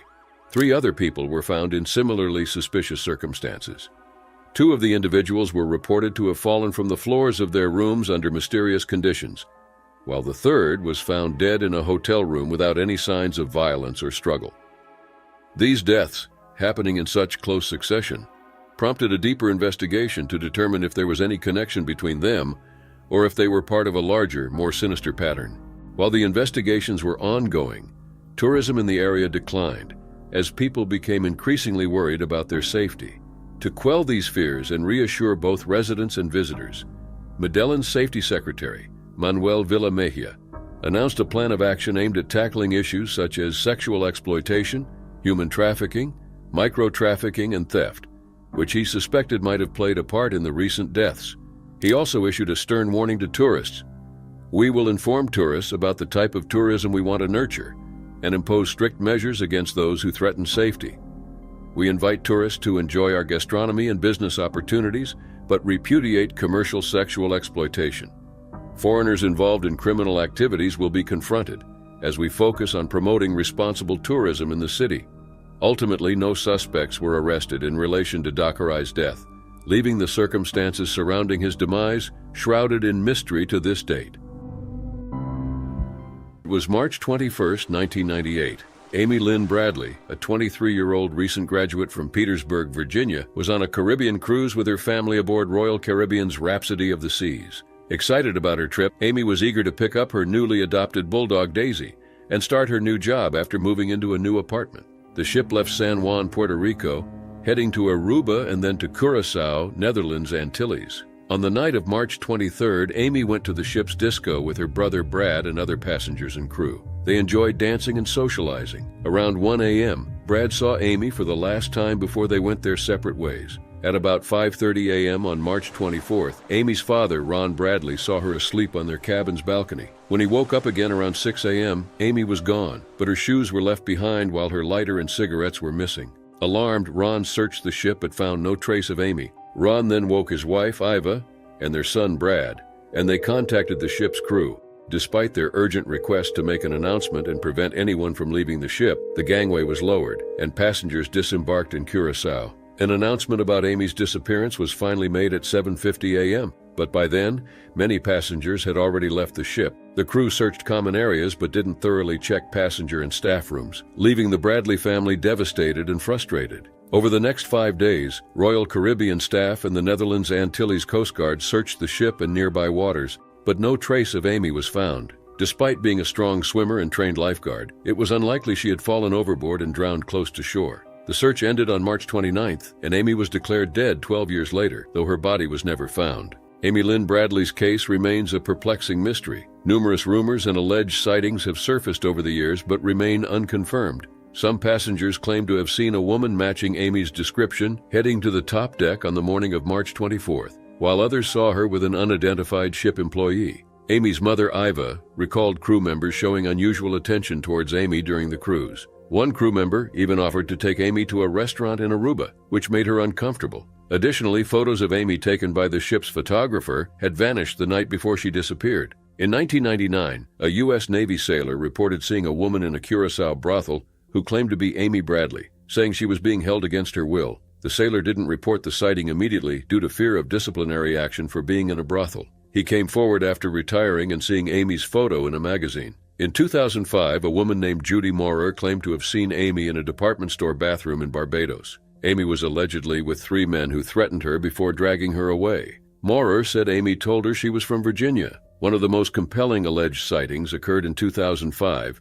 when the Bradleys received an email with photos of a lingerie-clad woman named Jazz, posted on a website advertising all-inclusive erotic vacations in the Caribbean. The woman looked strikingly like Amy. An independent forensics expert confirmed the photo was a perfect match for Amy. Despite these potential leads, Amy Lynn Bradley's whereabouts remain unknown. The FBI offers a reward of up to $25,000 for information leading to her recovery and the identification, arrest, and conviction of those responsible for her disappearance. Age-progressed photos of what Amy might look like today have been released. Amy is described as a white woman with short brown hair, green eyes, weighing 120 pounds, and standing 5 feet 6 inches tall. She has several distinctive tattoos: a Tasmanian devil spinning a basketball on her shoulder, the sun on her lower back, a Chinese symbol on her right ankle, and a gecko on her navel. She also has a navel ring. As the years pass, the mystery of Amy Lynn Bradley's disappearance continues to puzzle investigators and haunt her family. The case remains open, and the search for answers continues. It was August 9, 2009, in Chicago, Illinois. David Gimmelfarb, a 28-year-old PhD student from the Adler School of Professional Psychology, eagerly awaited his vacation. He flew out of O'Hare Airport heading for Costa Rica. David, an experienced traveler and hiker, planned to explore the Rincón de la Vieja National Park and stayed at the Hotel Chachipilin in Liberia, Guanacaste Province. On August 10th, David emailed and spoke to his parents, mentioning his visit to the national park and promising daily calls. The next day, when his parents didn't hear from him, they grew worried. On August the 11th, they contacted the hotel. The following day, the hotel staff informed them that David's rented white Hyundai Tucson was found locked in the park's parking lot. The date and time stamp for admission to the park was August 10th. The park, spanning 35,000 acres of volcanic jungle terrain, made the search for David difficult. Despite an extensive search involving local officials, volunteers, the Red Cross, and 2 U.S. Army Black Hawk helicopters, no trace of David was found. His parents, Roma and Luda Gimmelfarb, traveled to Costa Rica on August 13th to assist with the investigation. David, known to be an experienced hiker and traveler, had previously gone skiing in Colorado and traveled alone to Israel. At the time of his disappearance, he lived in the Buena Park neighborhood of Chicago. The Highland Park, Illinois, police investigated his case as his parents lived there. The Charlie Project also profiled his case due to his American citizenship. David's cell phone and passport were found in his hotel room, but his orange, gray, and black North Face backpack was missing. It might have contained a water bottle, power bars, a camera, and a travel book on Costa Rica. He also had the keys to his apartment in Chicago, his rental car keys, his wallet, and a copy of his passport with him. Some witnesses reported seeing David at the hotel bar later that afternoon, while others said he left the hotel in his car and was not seen again. Several sightings of David were reported in Costa Rica. The most recent, in mid-February 2010, involved a man fitting David's description who walked into a Coast Guard station. The man, appearing disheveled with an overgrown beard and long hair, seemed dazed and confused. By the time law enforcement contacted David's parents, he had left. This sighting is considered the most credible. His family believes he is alive but possibly suffering from illness or amnesia. David's parents have been relentless in their search. They have spent a significant portion of their retirement fund trying to find him. Over the years, they faced challenges, including being cheated and extorted. After offering a $100,000 reward for information about David's disappearance, they received menacing calls from someone claiming David had been kidnapped. The caller even sent a dark photo of a man holding a current edition of a Costa Rican newspaper. Investigators later traced the call to Costa Rica's La Reforma prison. Roma and Luda Gimmelfarb have made annual trips to Costa Rica since David's disappearance, except for 1 year when Roma was recovering from surgery. They meet with the U.S. Embassy, Costa Rican authorities, and people with knowledge of the case. They hope to establish a foundation to help U.S. families searching for loved ones who have disappeared in Costa Rica and elsewhere. Their search has been particularly difficult because they don't speak Spanish and had never been to Costa Rica before David's disappearance. In their search for answers, David's parents have hired a private investigator. The investigator found no activity on David's credit cards after he went missing. The Costa Rican Judicial Investigation Organization handled the case but closed it in November 2009 as there was no evidence of foul play or a crime. One glimmer of hope came when a psychic contacted the U.S. Embassy, claiming to know where David's remains were. The psychic took U.S. Embassy staff to a river in Guanacaste, where they searched but found nothing. Another hopeful moment came when David's parents received a tip suggesting David might have received treatment at the National Psychiatric Hospital in Pavas. However, an OIJ representative found no one matching David's description at the facility. David's disappearance has left his family in perpetual uncertainty. They believe someone knows what happened to their son. They continue to offer a $100,000 reward for information leading to David's discovery and pledge to repeat their annual trip to Costa Rica until they are too old to travel. It was April 3, 2024, when Edmund Bradley Solomon III and his wife, Mimi, disembarked from the Royal Caribbean cruise ship, Icon of the Seas, at the bustling port of Cozumel, Mexico. The couple, in their mid-60s, had been enjoying a much-anticipated 7-day cruise, a final big vacation following Edmund's diagnosis with frontotemporal dementia. Edmund, known affectionately as Brad, had spent over 20 years as a critical care nurse at Ralph H. Johnson VA Medical Center in Charleston, South Carolina. He was now retired, and the diagnosis had significantly altered his behavior. Though his memory remained mostly intact, Brad's wife Mimi, also a nurse and a recent breast cancer survivor, had become his primary caregiver, navigating the challenges brought on by his condition. This cruise was meant to be a break from the routine, a chance to relax and enjoy each other's company. As they moved through the terminal, Brad and Mimi decided to take a quick restroom break before heading out to explore Cozumel. Mimi entered the women's restroom while Brad headed to the men's. Moments later, when Mimi emerged, Brad was nowhere to be seen. Initially, she assumed he was still inside and waited outside the restroom. But as the minutes ticked by, her concern grew. She asked a family member who had accompanied them to check the men's restroom, but Brad was not there. Panic set in. Mimi and the family member searched the immediate area but found no sign of Brad. Knowing his condition could cause him to act unpredictably, they feared the worst. Savannah Miller, Brad's daughter, later recounted the ordeal, explaining how the family knew immediately that Brad was lost. News of Brad's disappearance quickly spread among the cruise passengers and crew. The local authorities were notified and a search was initiated. Brad was last seen wearing a white t-shirt, gray shorts, dark sunglasses, and a blue hat. He also wore a GPS necklace, but it only worked within a 33-foot range of Mimi's phone, rendering it useless once he wandered out of range. Around 2:30 p.m., a taxi driver reported seeing a man who matched Brad's description on the road to Isla de la Pasión. The driver said the man flagged him down and requested a ride to a road with beach access. When he realized he had no money, Brad paid the fare with his wristwatch. This sighting provided a glimmer of hope and a critical clue about Brad's whereabouts. Back in the United States, Savannah, Brad's daughter, and other family members dropped everything to fly to Cozumel and join the search. They were desperate to find Brad, who was now lost in an unfamiliar place, vulnerable due to his dementia. The family reached out to the U.S. Embassy and Consulate in Mexico City, and a GoFundMe page was set up to aid in the search efforts. The fundraiser quickly surpassed its goal, raising over $15,000. In Cozumel, the search effort was massive and coordinated. Local police, the military, and volunteers scoured the island. Authorities used helicopters, all-terrain vehicles, search dogs, and even an infrared camera in their efforts. The search spanned from city streets to jungles, beaches, and resorts. Civil protection vehicles broadcast messages from Mimi, pleading for any information on Brad's whereabouts. As the days passed, the search took a toll on the family's mental state. Savannah shared her anguish on social media, expressing her fear and exhaustion. She urged people to keep sharing their story to ensure it remained in the public eye. Despite the intensive search, promising leads turned into dead ends. Sightings of Brad were reported, but none were confirmed. The local community was supportive, with many joining the search efforts, but the frustration of false leads weighed heavily on the family. Brad's condition made the situation even more challenging. His frontotemporal dementia affected his behavior, making him act erratically and say odd things. He often walked quickly, head down, appearing confident despite being lost and scared. He was likely avoiding help, not knowing how to process the situation or respond to unfamiliar people.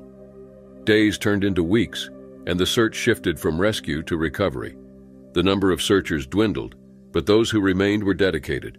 They combed through every possible location, including parks, abandoned buildings, and even Mayan ruins. Despite their efforts, Brad remained missing. It was April 11, 2016, in Oaxaca, Mexico. Jenny Chen, a 26-year-old Chinese citizen, had been backpacking through the country since March. She was adventurous, passionate about exploring new places, and loved meeting new people. On this day, she was headed out of the city, planning to meet her husband, Jonathan Reinhardt, in Cancun on April 15th. This would be a reunion after her solo travel adventure. But Jenny never made it to Cancun. Jenny was known for her frequent updates on social media. She posted photos regularly, sharing her journey with friends and family. She also made daily calls to her mother. But on April 11th, those updates and calls abruptly stopped. Concerned, Jonathan waited for her in Cancun. When she didn't show up, he knew something was terribly wrong. Jonathan, a Seattle resident, and Jenny had been together for 8 years. They met in China when Jonathan was there for work. Jenny had attended an event called English Corner by a lake, a popular gathering place for Chinese people wanting to practice their English. Jonathan recalled how Jenny had asked him if he liked Kentucky Fried Chicken. They exchanged phone numbers, went on a date, and soon fell in love. They married in 2012, and Jenny moved to the United States in 2013. She was on her path to becoming a U.S. citizen. Back in Cancun, Jonathan's concern grew with each passing hour. He contacted both the U.S. and Chinese embassies in Mexico, but their responses were not encouraging. The U.S. State Department offered little help since Jenny was not yet a U.S. citizen. The Chinese authorities were equally unhelpful. Frustrated, Jonathan took matters into his own hands. He hired a private investigator in Mexico, using funds raised through a GoFundMe campaign. The investigator managed to trace Jenny's movements on April 11th. She had traveled from Oaxaca City to Juchitán, a small town about 6 hours away. In Juchitán, she stayed with a local family and was last seen the following day, April 12th, trying to hitch a ride to Cancun along Highway 185. Eyewitnesses reported seeing Jenny getting into a Corona beer truck around 2 p.m. on April 12th. The driver had stopped on the side of the highway, waved Jenny over, and offered her a ride. This truck was supposed to take a different route to avoid a blockade by teachers, which was happening on the main road to Cancun. However, the truck headed in the opposite direction, a detail that puzzled everyone involved in the search. Jonathan's investigator reached out to Grupo Modelo, the company that owned the Corona truck, but getting any useful information from them proved to be a hard task. For weeks, they did not respond. When they finally did, the information was vague and unhelpful. They confirmed that there were 7 Corona trucks operating in the area on April 12th, but refused to release the names of the drivers or any other details that could help identify the one Jenny had boarded. Desperate for answers, Jonathan launched a social media campaign, urging friends and supporters to put pressure on Grupo Modelo through Facebook and Twitter. He also continued to raise funds through GoFundMe to cover the escalating costs of the private investigation. The situation was emotionally and financially draining. Jonathan had to balance his search efforts with his job and everyday responsibilities. His employer was supportive, but the stress was immense. Despite all these efforts, tangible leads were few and far between. The Mexican authorities were not much help either. While they issued an alert for information on Jenny, their efforts seemed dull. They suggested that Jenny could have taken a more dangerous northerly route through Veracruz State, known for its violence and disappearances, adding another layer of complexity and fear to the already harrowing situation. Jonathan's private investigator continued to dig for clues. The most promising lead remained the Corona truck sighting. Witnesses had clearly seen Jenny getting into the truck, but the trail went cold after that. Jonathan believed that the driver of that truck held the key to finding Jenny. However, Grupo Modelo's reluctance to cooperate fully was a significant roadblock. In a bid to get more information, Jonathan traveled to Mexico multiple times. He hoped to gain more support from the local Chinese Chamber of Commerce in Oaxaca and tried to retrace Jenny's steps himself. He even offered a reward for any information leading to her whereabouts, hoping that it might encourage someone to come forward. By May 24th, nearly 6 weeks after Jenny's disappearance, Grupo Modelo finally agreed to work with Jonathan and the investigators. They scheduled a call with the police, Jonathan, and the private investigator, but the information they provided was still limited, and the names of the drivers remained undisclosed. Jonathan remained determined. He believed that if he could get the names and photos of the Corona truck drivers, they could identify the one Jenny had been with. This person was the last known individual to see Jenny, and Jonathan was convinced they held the answers he desperately needed. Throughout this ordeal, Jonathan's love for Jenny and his hope for her safe return never wavered. He continued to advocate for her, pushing for more action from the authorities and Grupo Modelo. He also kept the public informed through the Facebook group Help Find Jenny, sharing updates and asking for continued support. As the search continues, many questions remain unanswered. What happened to Jenny after she got into the Corona truck? Why was Grupo Modelo so reluctant to provide information? Did the driver have any malicious intent, or was he just offering a ride to a stranded traveler? These questions weigh heavily on Jonathan and everyone involved in the search. On February 16, 2024, John Gamboa boarded his flight to Mexico City. The day was sunny and warm in Houston, where John lived with his mother, Fermina. 30-year-old John was a U.S. Air Force veteran, having served for 5 years. He was no stranger to travel and adventure, and this trip was supposed to be a simple, quick one. He planned to retrieve his belongings from Mexico City, where he had been based the previous year, and return home by February 18th. But John never made it back. On the morning of February 16th, John had called his mother to let her know he was about to board his flight. Fermina wished him a safe trip and reminded him to call her when he landed. However, that call never came. Instead, Fermina received a troubling notification from USAA Bank later that day. Someone was attempting to access John's bank account. Concerned, she tried to reach him multiple times, but there was no response. The last confirmed sighting of John was in the early hours of February 17th. He was seen hailing a taxi outside Montana Disco in Mexico City. According to witnesses, he was wearing a maroon shirt and tan pants. He also had a tattoo of Jesus on his chest and an infinity symbol on his index finger. After that, John seemed to vanish without a trace. As February 18th came and went without any word from John, Fermina's anxiety grew. She contacted his employer, who confirmed that John had not logged in for work. This was completely out of character for him. Fermina reached out to friends and acquaintances in Mexico City, but no one had seen or heard from John. Desperation set in as she realized her son was truly missing. Fermina reported John's disappearance to the FBI, who quickly issued a missing person bulletin. They stated that John was last seen on February 17th, wearing a maroon shirt and tan pants. They also noted his distinctive tattoos. The Department of State acknowledged the situation, stating they were aware of the reports and ready to provide assistance.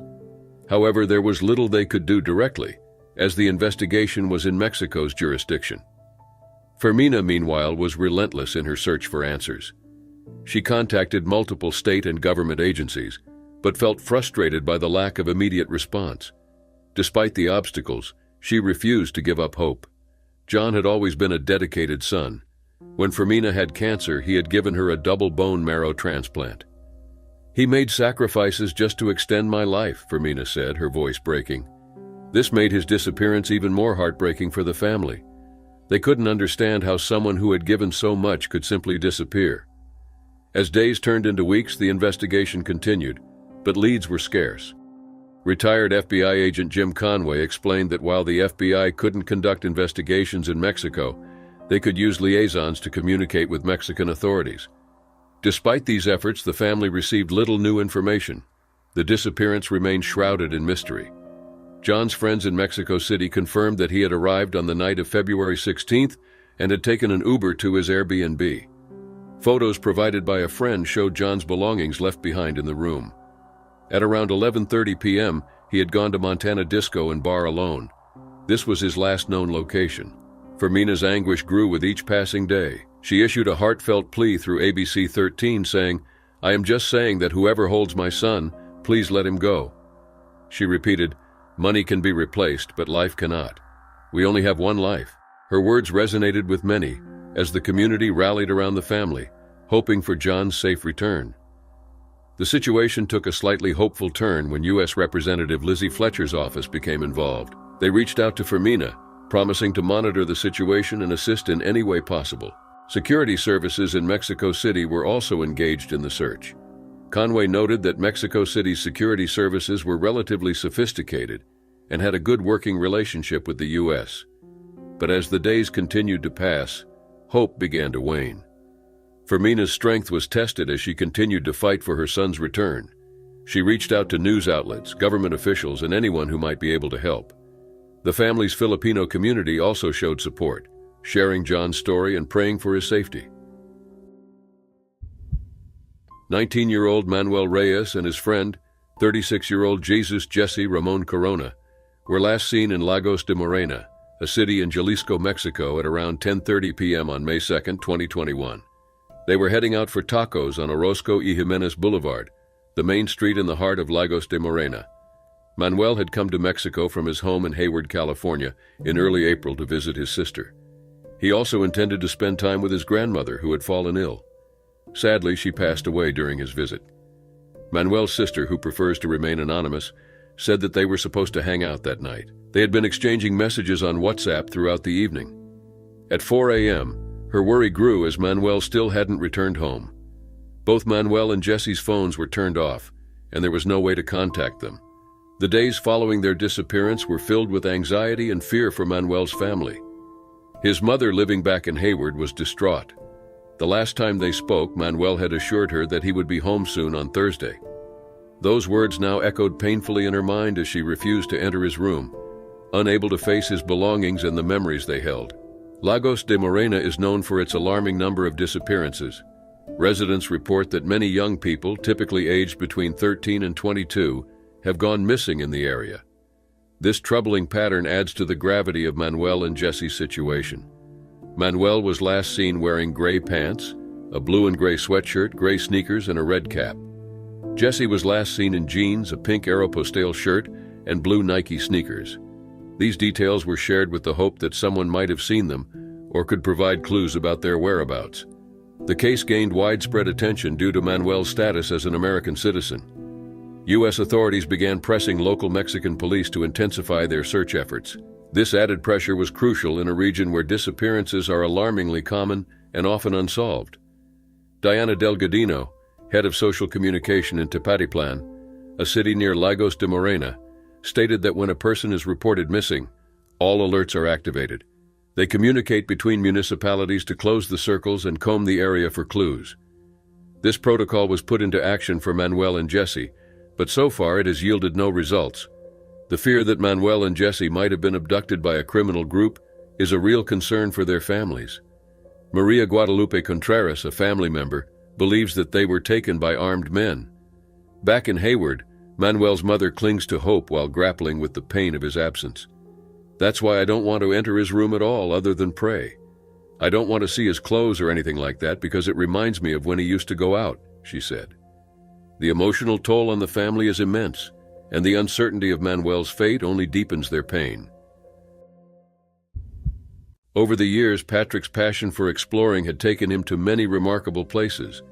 In the summer of 2018, he took his first ever trip outside the Americas, visiting Southeast Asia. But he loved Latin America best.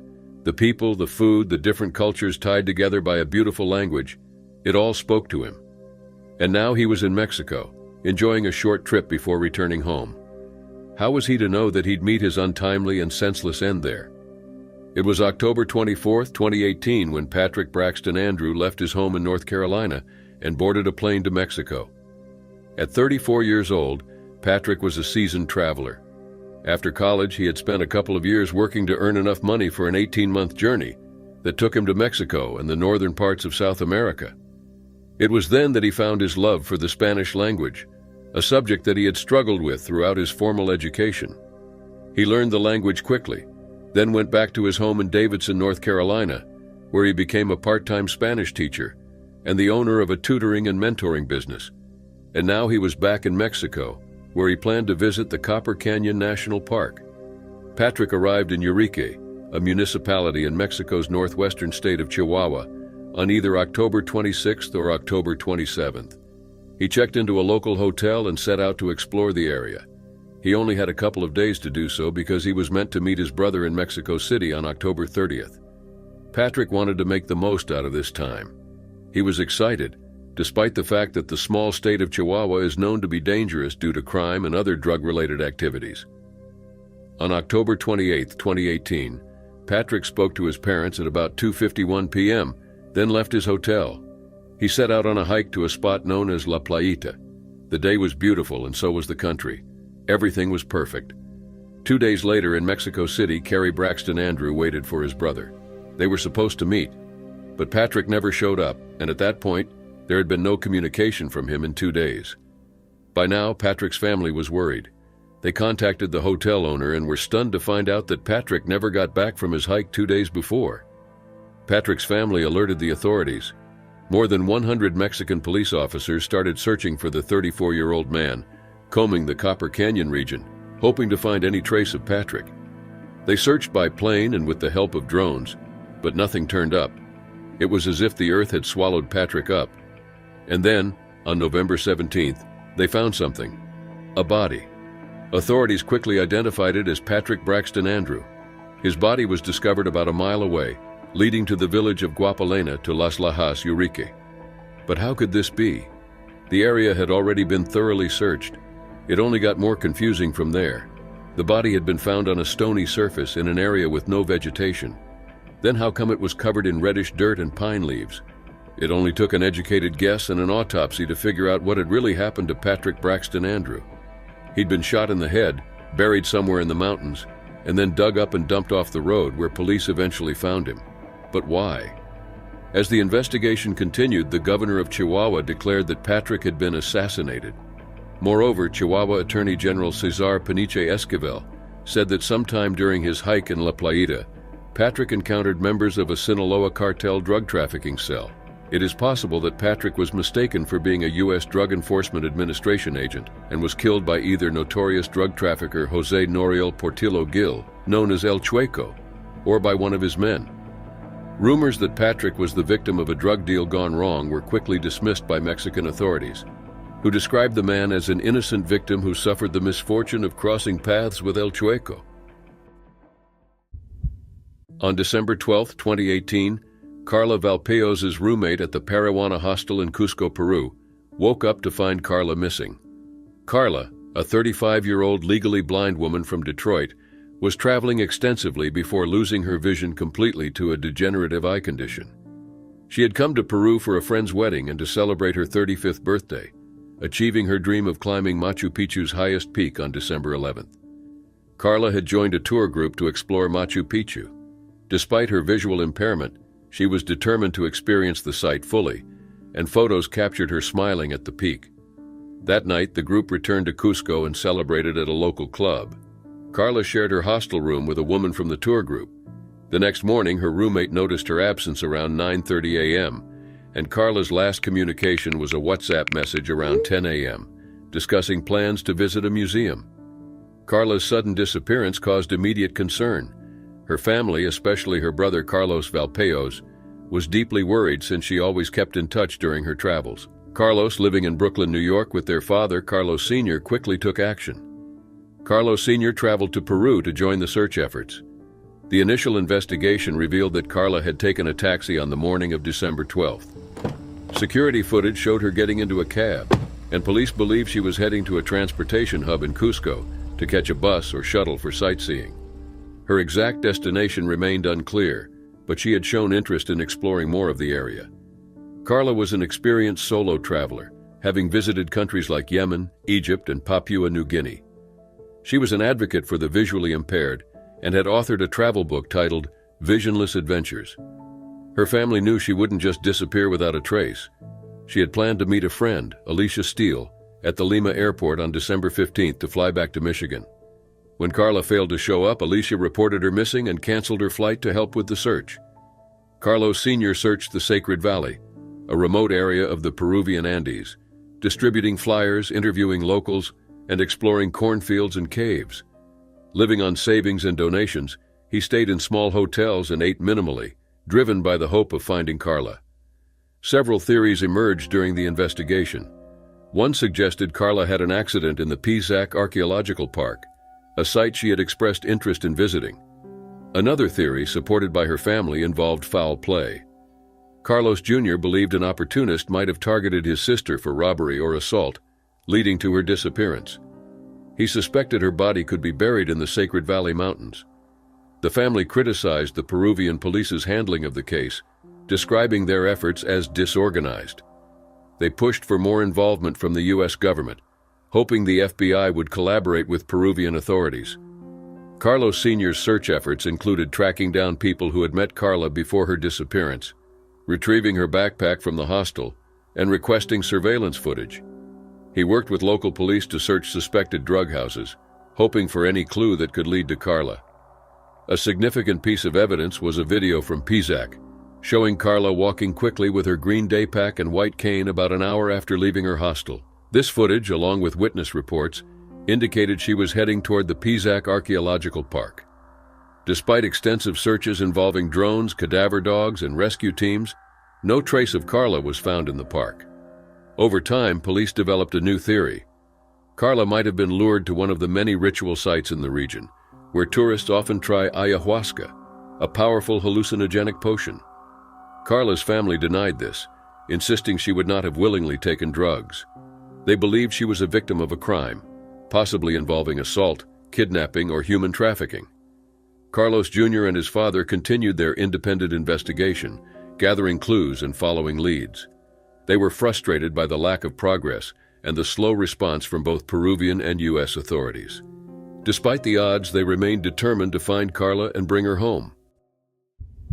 It was January 11, 2008, in Oyster Pond, St. Martin. Lita Lynn Cordes, a 49-year-old woman from Orange County, California, had recently arrived on the Caribbean island with her husband, Frank Cordes. They were staying at their new vacation home, celebrating a fresh start and hoping to mend their strained marriage. Lita was known for her lively personality, making her sudden disappearance even more shocking. After hosting a housewarming party, Lita and Frank continued socializing with friends. Frank's mother had arrived from Germany, adding to the celebration. Around 9:30 p.m., heavily intoxicated from alcohol and prescription pills, Lita fell asleep in the back seat of their car. A neighbor was the last independent witness to see her there. Frank claimed that Lita woke up later and wanted to go gambling at the nearby Westin Resort Casino. He refused to give her the car keys due to her intoxication, so she allegedly left on foot with some cash. Frank said he waited a few minutes before driving after her to check on her, but when he didn't find her on the road, he assumed she had arrived safely at the casino. However, Lita never made it to the casino and never returned home. As soon as Lita was reported missing, her friends and family were deeply worried. They couldn't believe she would disappear without a trace. Frank's account was immediately met with skepticism. Lita's friends, Carrie Honstein and Elaine Karras, flew to St. Martin 48 hours after hearing the news and noticed inconsistencies in Frank's stories. They found it unlikely that Lita, who was afraid of driving in St. Martin, would have asked for the car keys or walked alone to the casino at night. Lita was described as a caring and fun-loving person with a wide circle of friends. However, recent years had been difficult for her. She had experienced emotional turmoil, including the loss of 2 brothers and her mother's declining health. These events led her to self-medicate with prescription drugs and alcohol. Her friends believed the lack of emotional support from Frank was worsening her drinking problem. On the night of her disappearance, Lita had a heated argument with Frank about money for the casino. Earlier that day, they had fought on Grand Case Beach, where Lita threatened to seek a divorce and claim half their wealth. She even called her friend Bobby Hargis at 10:30 p.m. to talk about her problems. Bobby was a younger man with whom Lita had an affair, adding further strain to her marriage with Frank. The couple's relationship was complicated and tense. Lita had suggested that Frank have a fling with her friend Elaine to balance the score after he found out about her affair with Bobby. This bizarre suggestion only added to their marital issues. Despite these tensions, they had hoped their new home in St. Martin would help repair their relationship. As the investigation into Lita's disappearance progressed, Frank's behavior raised suspicions. He appeared detached and unemotional, which was not typical of a worried spouse. Friends and investigators alike found his demeanor suspicious. Despite thorough searches and international cooperation, no physical evidence was found to indicate what happened to Lita. Surveillance cameras at the casino confirmed she never arrived there that night. In mid-October 2008, 9 months after Lita vanished, Frank was arrested and held in pretrial detention for over 3 months. However, due to a lack of concrete evidence, he was released. He remains a suspect in his wife's disappearance, but the case is still unsolved. Friends and family, including Lita's only son, Rory Bryant, have conducted multiple searches on the island with the help of authorities, cadaver dogs, and local volunteers. Despite their efforts, no trace of Lita has ever been found. Lita's disappearance profoundly impacted her friends and family. Her mother, Modena McClendon, who suffered from Alzheimer's disease, was moved to a state hospital 5 months after Lita went missing due to the lack of available care. Modena passed away alone at the California State Hospital on March 6, 2009, without ever knowing what happened to her daughter. The search for Lita continued for years, with her friends organizing extensive searches and even involving television crews from NBC's Dateline and CBS's 48 Hours. Despite multiple hints from cadaver dogs and thorough searches around Legalian Beach and other areas, no substantial evidence was found. Friends hoped to at least find her body and give her a proper burial, but their hopes were continually dashed. Elaine Karras and Carrie Honstein were particularly determined to find answers. They had known Lita for years and felt a deep responsibility to uncover the truth. They believed the prosecutor's office was right to be cautious about taking the case to court with only circumstantial evidence. They didn't want the police or prosecutors to risk the case and hoped that more evidence would eventually be found. Key points of suspicion included Frank's behavior and inconsistencies in his stories. For instance, he claimed that Lita had driven on St. Martin, which her friends denied. They also doubted that she would walk to the casino late at night, given her fear of walking alone in the dark. These discrepancies, along with his detached demeanor, led them to believe he had something to do with her disappearance. It was August 2, 2011, in Aruba, known for its beaches and clear waters. Robin Gardner, a 35-year-old from Maryland, was on vacation with Gary Giordano, a 50-year-old businessman she met online. They had known each other for about a year and decided to take this trip together. However, this vacation took a dark turn, leaving Robin's family and friends in shock. Robin lived with her boyfriend Richard Forrester in Maryland. She told him she was going to Orlando with her parents, but she was actually in Aruba with Gary. Their relationship was a mess, and Robin wanted to clear her head. She had recently lost her job as a patient coordinator at a dental office and thought a trip might help her feel better. On the day she disappeared, Robin and Gary were seen leaving the Rum Reef Bar and Grill at Baby Beach around 4 p.m.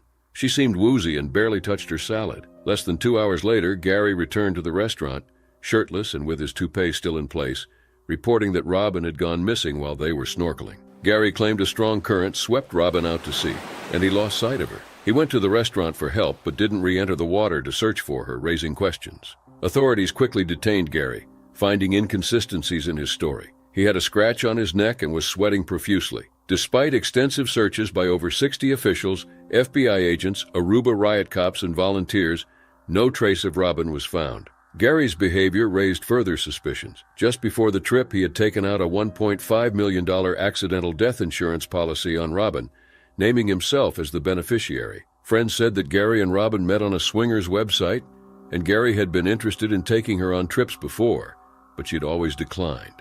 After losing her job, she accepted his offer for a free trip to Aruba. During the investigation, surveillance footage showed the couple at the restaurant around the time Robin vanished.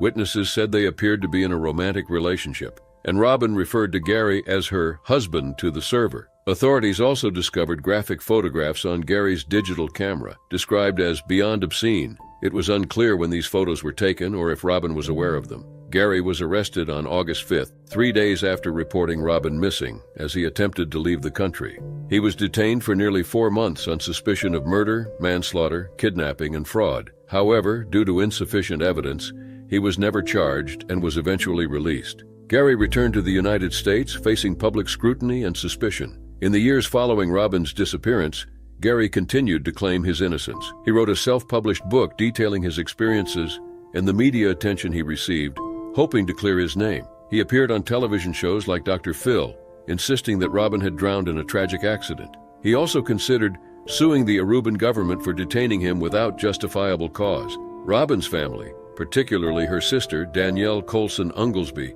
remained skeptical of Gary's story. Danielle described her sister as a loving and wonderful person and believed something sinister had happened to her. She never believed Gary's account and felt that the insurance policy was a clear motive for foul play. Robin's boyfriend, Richard Forrester, also expressed doubts about Gary's story. He noted that Robin was an excellent swimmer and would never have gone snorkeling in deep waters because she wouldn't want to mess up her hair. He also suspected that Robin's disappearance could be related to human trafficking, given the circumstances and Gary's suspicious behavior. On June 20th, 2023, Robert Cantrell, a 62-year-old resident of Jacksonville, Florida, stepped off his flight at the Cancun International Airport. Cantrell, known for his adventurous spirit and love for real estate, had come to Cancun with a purpose. He was supposed to meet a real estate agent to check out some properties he was interested in purchasing. This trip, however, would take a dark and mysterious turn. Cantrell's trip to Cancun had been unusual from the start. He had initially traveled to Los Angeles to celebrate the 30th anniversary of the Kol Ami Synagogue. From there, he was scheduled to fly to Cancun on June 18th. Unfortunately, he missed that flight, resulting in a series of missteps that took him off course to Charlotte, North Carolina, and then Austin, Texas, before finally reaching Cancun on June 20th. Despite the chaotic travel path, U.S. consular officials confirmed that Cantrell did indeed arrive in Cancun as planned. Upon landing, Cantrell made a hurried and panicked phone call to his ex-wife, reporting that his belongings had been stolen, and he needed to return to Jacksonville. This was the last time anyone from his family heard his voice. His daughter, Lauren Cantrell, soon found herself at the center of a disturbing mystery. Just days later, on June 29th, a video surfaced on Facebook, showing a disoriented Robert Cantrell. He was shirtless, shoeless, and babbling incoherently in English. His eyes were wild, and he appeared to have lesions on his body. The video, recorded by a local news reporter named Israel Vega, depicted Cantrell getting into an ambulance. Vega mentioned that Cantrell had been assaulted by a hotel security guard and was being taken to the U.S. Embassy. He called the ambulance to get treatment for Cantrell's dehydration and injuries, but since he had no money or IDs, he was turned over to the consulate. However, this transfer never happened. The sight of her father in such a state sent chills down Lauren's spine. She immediately filed a missing persons report with the Los Angeles Police Department, hired a private investigator, and enlisted the help of Texas EquuSearch, a search and recovery nonprofit. Lauren's determination to find her father led her to Cancun. Bringing flyers and guided by a local man who served as her translator, she posted missing person flyers throughout the city. Despite her efforts, the mystery of Robert Cantrell's whereabouts deepened. Many locals reported seeing him, but no concrete leads emerged. As the days passed, the case grew colder. The Quintana Roo Attorney General's office issued a missing person bulletin, and Lauren provided a DNA sample to aid in the investigation. The family's frustration and fear grew with each passing day. Lauren and her family struggled to balance hope and despair, searching tirelessly while grappling with the harsh reality of their situation. The GoFundMe campaign they had started to support the search efforts provided some financial relief, but could not ease the emotional burden. Lauren's heartfelt message on social media expressed the family's exhaustion and grief. She decided to step back from actively providing updates or engaging in the search process. In her message, Lauren painted a vivid picture of the emotional toll the search had taken on her family. Despite stepping back, Lauren remained a point of contact for authorities and promised to share any relevant updates. Friends and local supporters continued to distribute flyers and respond to potential sightings. The hope for Robert Cantrell's safe return lingered, though the reality of the situation grew increasingly grim.